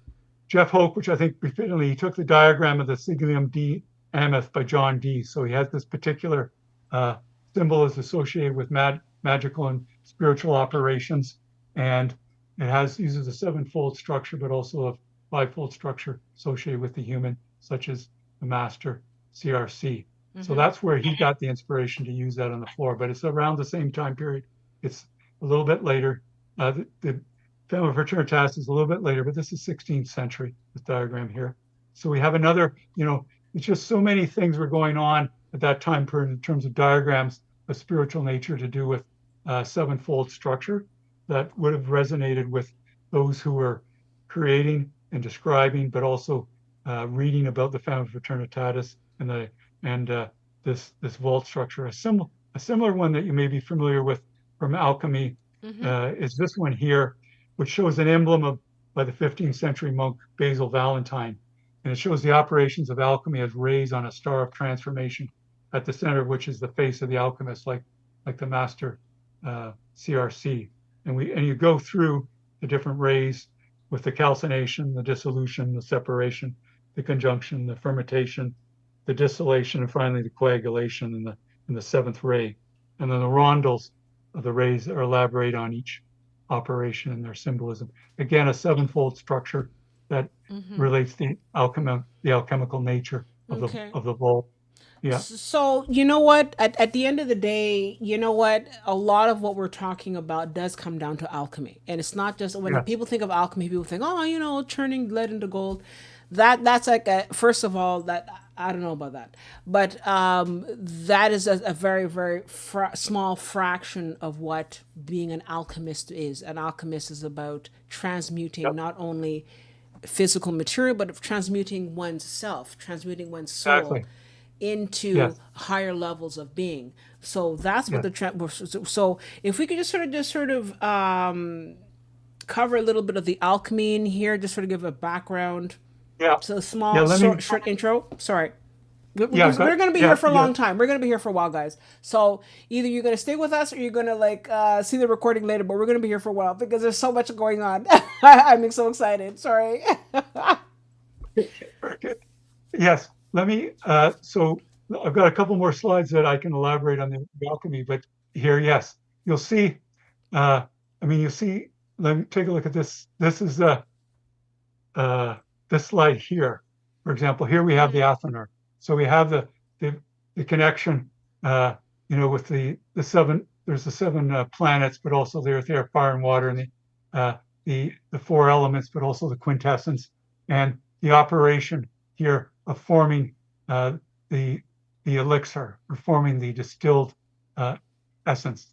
That's sort of the idea associated with the Vault of CRC, that Okay. it's going to operate that way for us, for those we contact, for the environment, for entirety of creation. It operates in that way. And Is this the elixir of life, the famous elixir of life, or is this the elixir related to? And I hate this whole thing of like, oh, transmuting lead into gold and all that, and just sort of relying on the gold. Are we talking about the elixir of life? What are we referring to here? well, what we're taught, I mean, for the attainment of the philosopher's stone, the full maturation of the human being, Okay. the oneness with the divine, the full development of the Christ consciousness or cosmic consciousness, the Um. mastery of life. Rosicrucians would call it the rose cross state, or rose cross state. Okay. Now, correct me and pardon my ignorance and all this. We all know about the Philosopher's Stone if you've watched Harry Potter and all that, but that's Yes, a Hollywood version. What right. exactly? Yeah, and I mean let's call it for what it is. The Yep, Philosopher's Stone is it's a lot. It's a term that's been tossed around, and it nobody really is. Yes, knows the exact. So I'd rather move away from the Harry Potter, and yes, really just focus on what is the Philosopher's Stone vis-a-vis yeah. the Okay. what we're talking about here in the vault. If you could sort of Yeah, be. yeah, no, yeah. We're not here. We're talking about alchemy in its spiritualized and true sense, not such a popular sense, but um, I know the popular sense though can help attract people to these teachings. By now, by philosopher's stone, uh, you can mean essentially the full attainment of divine realization and consciousness. It can mean the full maturation of the human being. It can mean the uh, the full fruition of the purpose of life and service to others. That one has full knowledge of laws and principles and can apply them as needed. And it means coming into a regenerated state where one is perfected. And it often is related to, there's related terms like the tincture, with the philosophical gold. Uh, but the stone, of course, is often associated with a cube, and it has both elements of the solidity of the cube, but also elements of the divine married within it. That it's actually a marriage of the heaven and earth, the finite one. Stone per se, which is that's a No, clarification I want to make. It's not an actual, you know, no, pebble that comes out of like a liquid elixir, and here you go.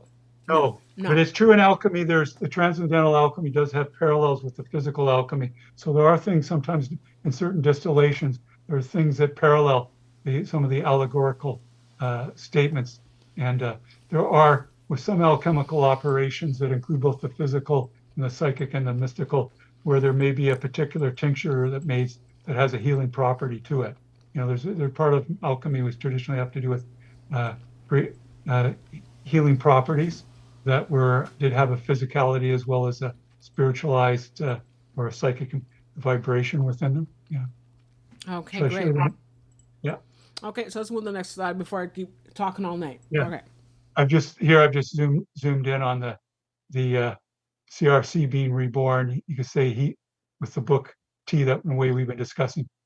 Just in terms of the alchemy question you mentioned, we have here an important diagram, medieval alchemy. It's a little later. Michael Spacher, 1654, but it shows a book on philosophy, alchemy, and the Kabbalah.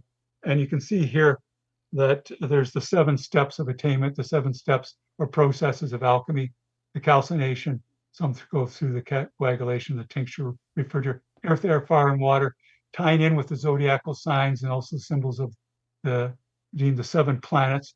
There's a blindfolded figure here that must actually let go of the blindness. In a way, as we grow and learn, we sort of let go of our blindness. We need to follow more our inward guidance in the important questions in life. You'll see there's an inner temple in here as well, the moon and the sun, and we have the phoenix that's risen from the ashes, being reborn from all the trials and struggling. There's a tremendous amount going on here, but you can see the transcendental alchemy is being referenced. I know in more recent, during the past century, there's been a lot of interest in Jungian psychologists and Carl Jung about looking at a psychological and transformative interpretation of alchemy. That's correct, but the earlier transcendental alchemists, they had that already. In a way, Jung rediscovered it, which is great, and put it more into modern psychological terms. But that was part and parcel what the alchemists were doing, as well as the spiritual transformation, spiritual growth. I can show you. It's funny because Jung was a bit of a mystic himself. I mean, he Yes, was a very lot much about so. philosophy, but he was very much a mystic. He was. And very much relied on the mystical tradition to describe certain things. And I know that at some level he must have felt, I can't go too far out there because people are going to think I'm weird, but he definitely had a mystical tradition that he tried to ever so subtly integrate with what he was talking about in terms of psychology, Yeah, very much so. And he was very inclined to certain forms of Gnosticism. Very much so. Which is part of mysticism, yeah. Yeah. And related to that sort of traditions is that there's other sevenfold structures that people may have been thinking about that I think have a degree of influence of these earlier sevenfold diagrams, and also things associated with Kabbalah and sacred teachings, including the Bible. I'll show you in this next diagram here. One of the spiritual classics is that of Teresa of Avila. And when her later work, The Allegoria of the Interior Castle of Teresa of Avila. That was her final magnum opus. And she talks about in spiritual and psychological development how we move through different chambers, and there were sevenfold or 7 layers. And it's laid out here in a diagram of like a tower with 7 levels to it. But it also has that resonance of 7 and that earlier inspiration. I know some have looked at the parallels with Teresa of Avila's writing, because she's had Jewish heritage with the Kabbalah, but also with the teachings of the Bible, but very spiritualized. So that, if you're thinking of, maybe some have been thinking about Teresa of Avila's very beautiful, profound text on the mystic path, described in detail her experience, but also as a universal aspect from one of the masters of mysticism. And Talking about people, you did mention, for example, before, and this is bound to come up, is John Dee. John Dee was a very much. Now, do I feel that John Dee went to the mystery schools? I don't think so, but he definitely was a learned man. He studied very much a lot of the mystical traditions that we're talking about. Yes. Did John Dee have any kind of how should I say contributions to this whole thing? Yes, he did. He's an Yeah. important figure in the Rosicrucian history. Okay. He benefited greatly from contact with the Rosicrucians, and uh, part of his central learning, you could say, is of the Rosicrucian tradition, along with various other important figures like Michael Mayer, Sir Francis Bacon, for example, is a major figure that, and they Bacon and Dee, they're very much in contact with Elizabeth I and her assistance of promoting the spiritual traditions and the Rosicrucian traditions in England and Europe are all important part of this. But yes, John Dee, he was multi-talented. He spiritualized his mathematics in the Book of Euclid. He's very interested in some would call that more spiritualized magic as well as alchemy. He's a Renaissance person like Sir Francis Bacon. But yes, they're mystics. They're doing at the heart of what we've been talking about this evening. Last but not least, let's not forget Sir Isaac Newton. Because Isaac Newton, a Oh lot of yeah, people try to say, oh, but Isaac Newton was a very scientist much. and he was hardcore and he was a Yeah. chemist, but he was a full blown alchemist. And I'm talking about Oh yes. alchemist in the full Yes. sense of the word. Not Yes. even, you know, people, Oh yeah. because their history books are trying to sort of like erase all that and say, no, no, no, he was just a real scientist. No, no, no. He was an Yes. alchemist. Let's be honest. Okay. Yes, You very got a much so. comment We're on very that? fortunate. We're very fortunate. It's even building on it. In the past 40 years, there's been tremendous acceleration to look more carefully at all of Newton's writings. And most of his writings were on spiritual matters. And his motivation for the physics is that it's an expression of the divine's laws. And as you know, he viewed the Temple of Solomon like a divine pattern to and to fathom laws of creation. And his work on the fundamental laws of physics that he worked on, and laws of gravity and laws of motion and so forth. He viewed that in the tradition of the Temple of Solomon. Actually, yeah, it's fascinating. On the Rosicrucian TV, we've got a presentation on uh, Sir Isaac Newton on the temple, exactly along the talking, yeah, people. So there's a link to Rosicrucian TV in the resources. Yeah, yeah, exactly. So yeah, so people check that out. And Rosicrucian TV, it's something we can access on YouTube, or we have to go to Exactly, the yes. Yeah. Okay, You can okay, go so to we can check YouTube, that out. search for Rosicrucian TV, or just in the link that is in the resources. Yeah, And just I can yeah, so and I we know see. that for example, I had a comment here from I think it was Anna, who was also asking about if we can get more information about the slides. But I mean, Anna, we're going to be recording this, so check that out. But I think also if people are looking to learn more, definitely check out the Rosicrucian TV. I think that's very, very interesting. There's a lot of information there, interesting programming. I think I'm definitely going to check that out because it takes a lot of what we're talking tonight to the next level. So check that out. Okay, next. This is the final slide. I can just say in Okay. summing up, we've been looking at the Rosicrucian teachings. A fundamental tenet is that we have the divine within or master within that we work to have guidance in our life through and increasingly identify it. And we become into the state of the cosmic consciousness through these exercises of the Rosicrucians, the teachings of the universal laws and principles. We've been looking at the Vault of CRC as an embodiment of that. Uh, and this has got us well underway um, to our three more in the series to look at the great journey on the mystical path in life uh, for all aspirants and indeed all humanity. Well, you know what's interesting about our adventure tonight, and we'd love to see you, Hugh. You want to show? Yeah, there you go. So, you know what's interesting about our adventure tonight is that I think we've scratched the surface of the Rosicrucians, but I think that what's interesting is I brought this up before is that if you've done other types of study, you are going to be naturally sort of brought back into this feel the steady, even if that wasn't your original intention. You're going to be circling because there's so Yes. much that is Yes. involved in this, and Yes. you cannot help but find yourself back going down this golden path.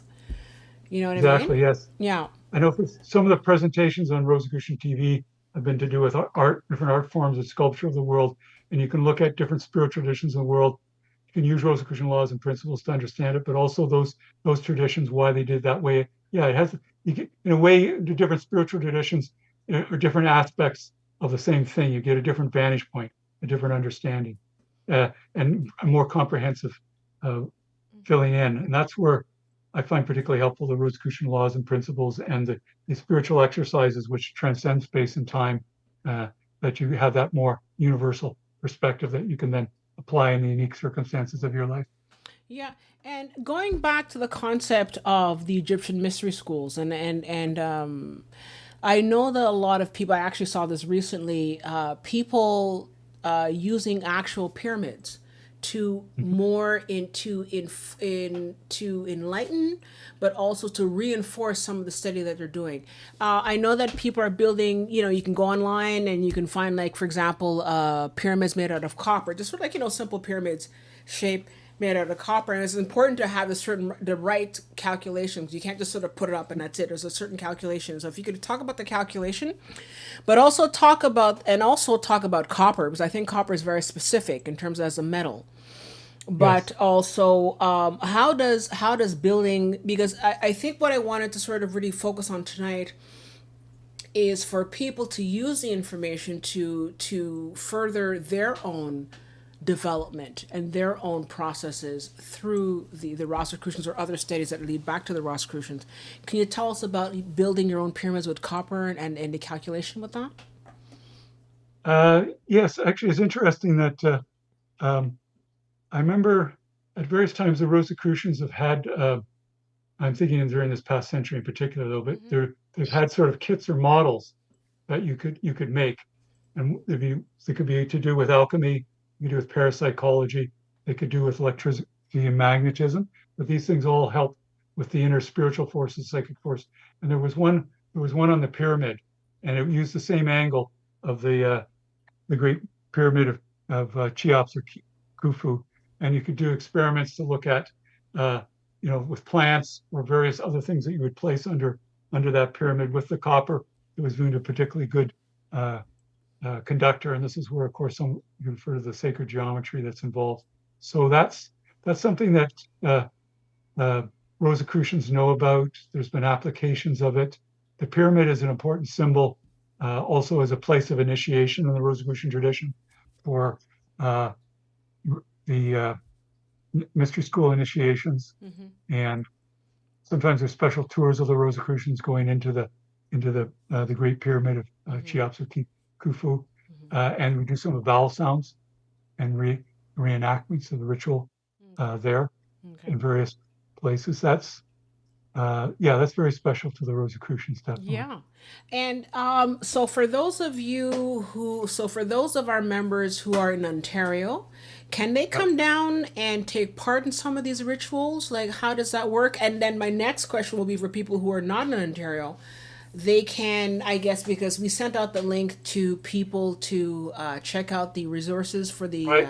So Right. if I'm someone living in Boston, so first of Yep. all, if I'm someone living in Toronto, what can I do that can come down and check out what's going on? And then also the next question would be, what happens if I'm from Boston and I want to Okay. further my Well, you can go to teachings? Where do we you go? can go to the Rosicrucian.org website, Okay. and there's various public events that are mentioned in there that one can do and get introduced to. And sometimes there's some ceremonies that are public, but also if one becomes a student of the Rosicrucian Order and there's description on the Rosicrucian.org website, I can tell you more about that as well. Then there's opportunity to get more introduced to some of the things to do with what they call the convocations and the rituals. And also, Crystal, there was one more exercise I was thinking of doing. Do you want to do that tonight, or do you want Absolutely. Absolutely. to? Go Okay, go for it. Let's do it. it's okay. We go past 10. You've been saying. Okay. You know what? Like I said, I think we're going to be here past 10. But you know what, though? If people fall asleep and they can't handle it, they can just check out. This is being recorded, so if you're not able to stick Okay. with us, you can come back again and check the recording, and we'll do the exercise. You can do the exercise. There you go. Okay. So let's Okay. go. Great. Let's go. Let's do it. And this is also related to some things that you do in person with if you go to a Rosicrucian uh, lodge or public meet. So at this point, again, we're going to apply um, the Vault of CRC as well as a key meditational booklet of the Rosicrucians called Liber 777, or the book of that sacred number. And you see the 7 coming up again, thrice fold. I invite you at this time to close your eyes. And similar to our earlier exercise, we can let go of the cares of the day. You may just want to do some neutral breaths, neither holding the inhalation nor the exhalation. And just let go. And soon we'll ascend to the heights of the celestial sanctum, which we'll picture as the Vault of CRC. But on other occasions, it could be pictured as a sacred meadow or a high mountaintop or a lakeshore view over an expansive ocean or a sacred temple on earth that's a special sacred place to you. I invite you to apply the Vault of CRC today because it's been our central theme. Just get relaxed. You may wish to extend your exhalation again. Have that relaxation response by stimulating the vagus nerve. We'll spiritualize this as an operation of alchemy through the law of transmutation and the vital life force coming into our body through the breath. Just continue to let go and surrender.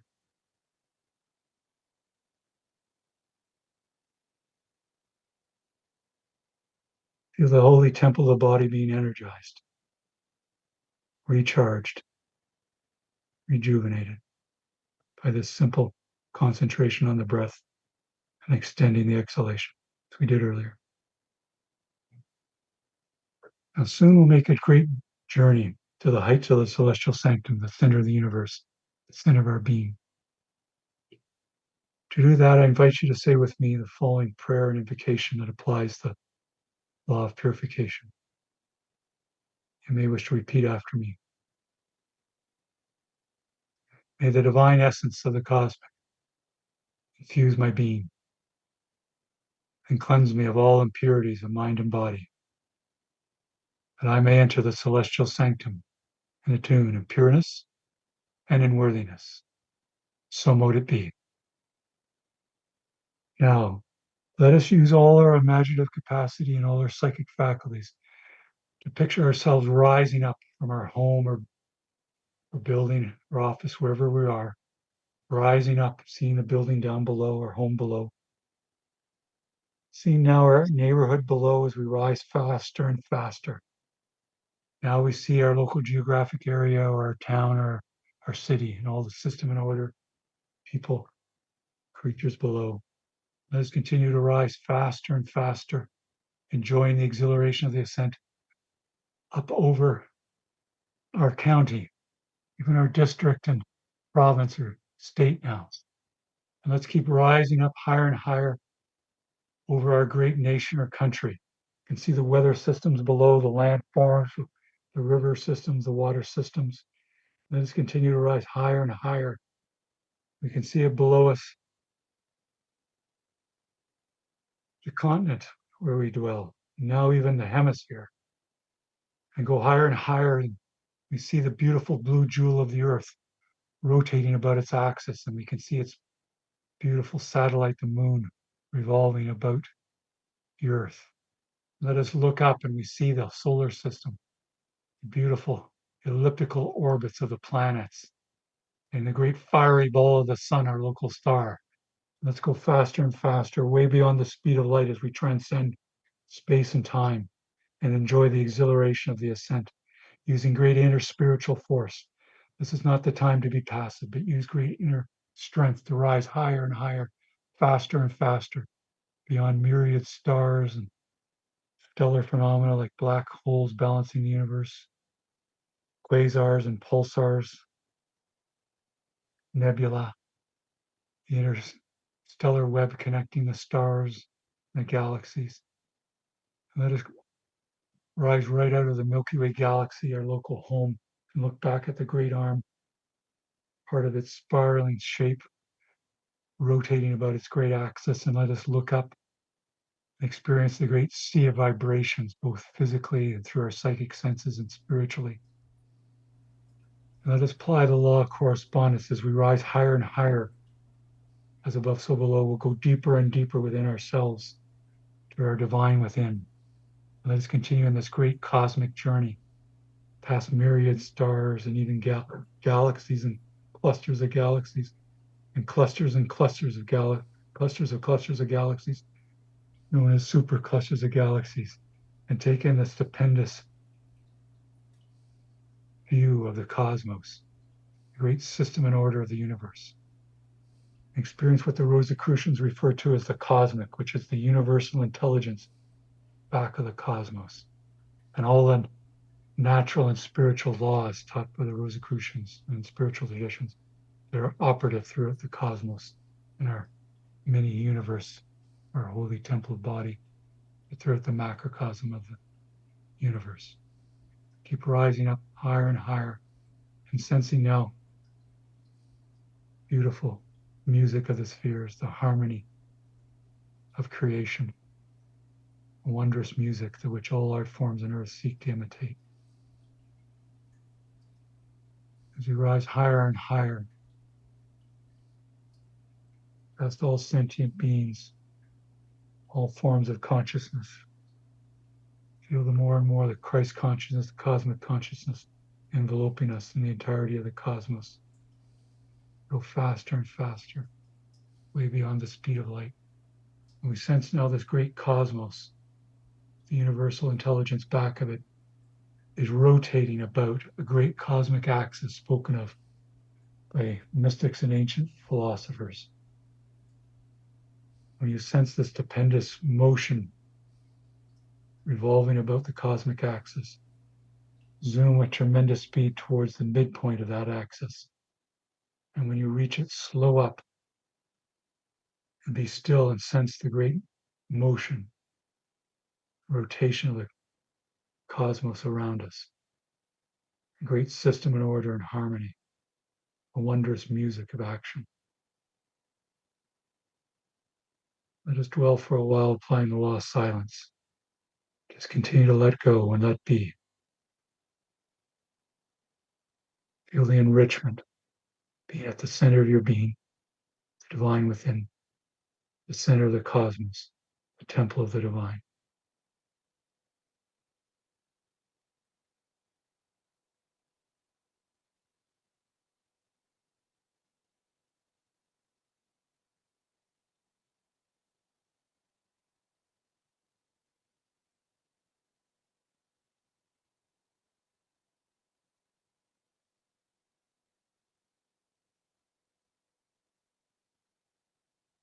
Now let us conduct another spiritual operation while we continue this meditation. Let us apply instructions further of the Rosicrucian booklet, Liber 777. Let us picture our personal sacred space, our celestial sanctum, which I invite you to now picture as the Vault of CRC. You can use some of the images earlier in the presentation to picture that sevenfold vault. And you may wish to picture yourself as the brother or sister C.R.C. lying out in the vault, being transformed through transmutation, the action of the Attunement, the sevenfold actions of the alchemical process. You may wish to picture yourself lying down now in the vault, the seven walls about you, the celestial light beaming down and rejuvenating you and reactivating that celestial light within you. All the signs and symbols, the mystical and Rosicrucian teaching, laws and principles about you. Just enjoy the spiritualization of this action and rebirth. While we dwell in silence now.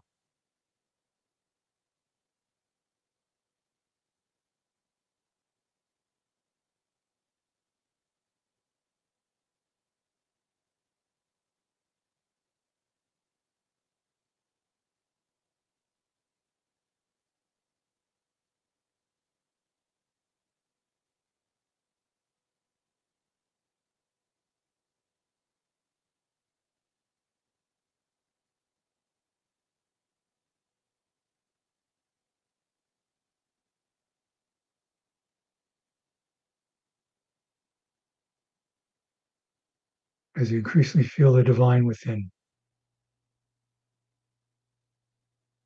The rays of the invisible sun manifesting and renewing you, rejuvenating you, regenerating you. You may wish to picture yourself rising up so you can stand upright, reborn.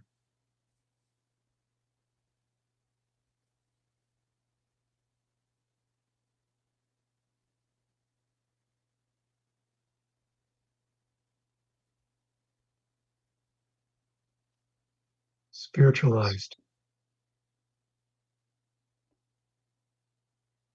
experiencing the philosopher's stone,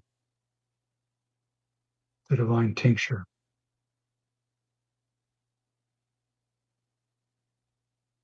Let us radiate that love and well-being to all sentient beings, all levels of intelligence. Radiate the great light, the Vault of CRC, and the divine being within us, to all throughout the cosmos. Healing, rejuvenating ourselves and all.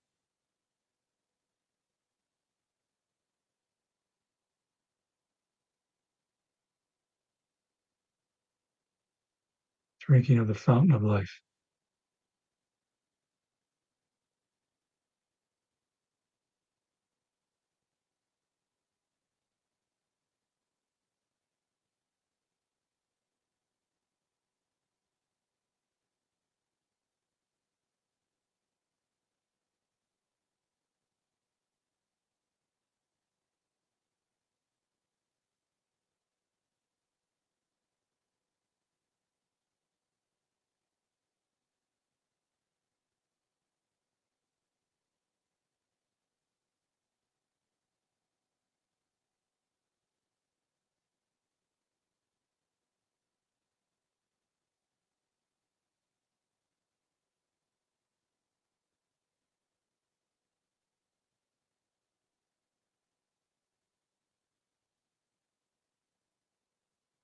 Soon we'll formally close this period of meditation, cosmic attunement at the heights of the celestial sanctum,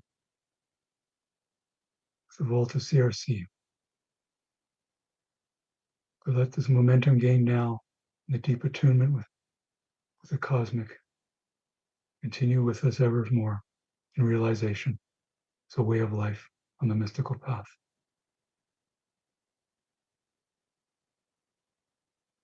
Let us begin now with our descent from the heights of the celestial sanctum. Thankful for this opportunity to be of service and fulfill our birthright in cosmic attunement, moving at tremendous speed beyond superclusters of galaxies, the clusters of galaxies, the myriad stars and nebula, the asteroids, the planets, the comets. See in the distance the great spiraling arms of our home, the Milky Way galaxy. Plunge into the great arm where we dwell, past myriad stars and quasars and pulsars, comets and rogue planets, cosmic web connecting the stars and galaxies. See in the distance our home, its beautiful elliptical orbits of the planets, the great fiery ball of the sun and the beautiful blue jewel of the earth as we approach the special temple or our place of our learning. Come back to the hemisphere we left off, the continent, the great nation or country, our province or state, our district and county, back to our neighborhood. And I invite you to say with me the following prayer and invocation. May the God of my heart sanctify this attunement of self with the celestial sanctum. So mote it be. Let us continue our descent back in our home or building, to wherever we're situated, seated, or lying down or otherwise, feeling remade, rejuvenated in the Athenor of the Vault of CRC,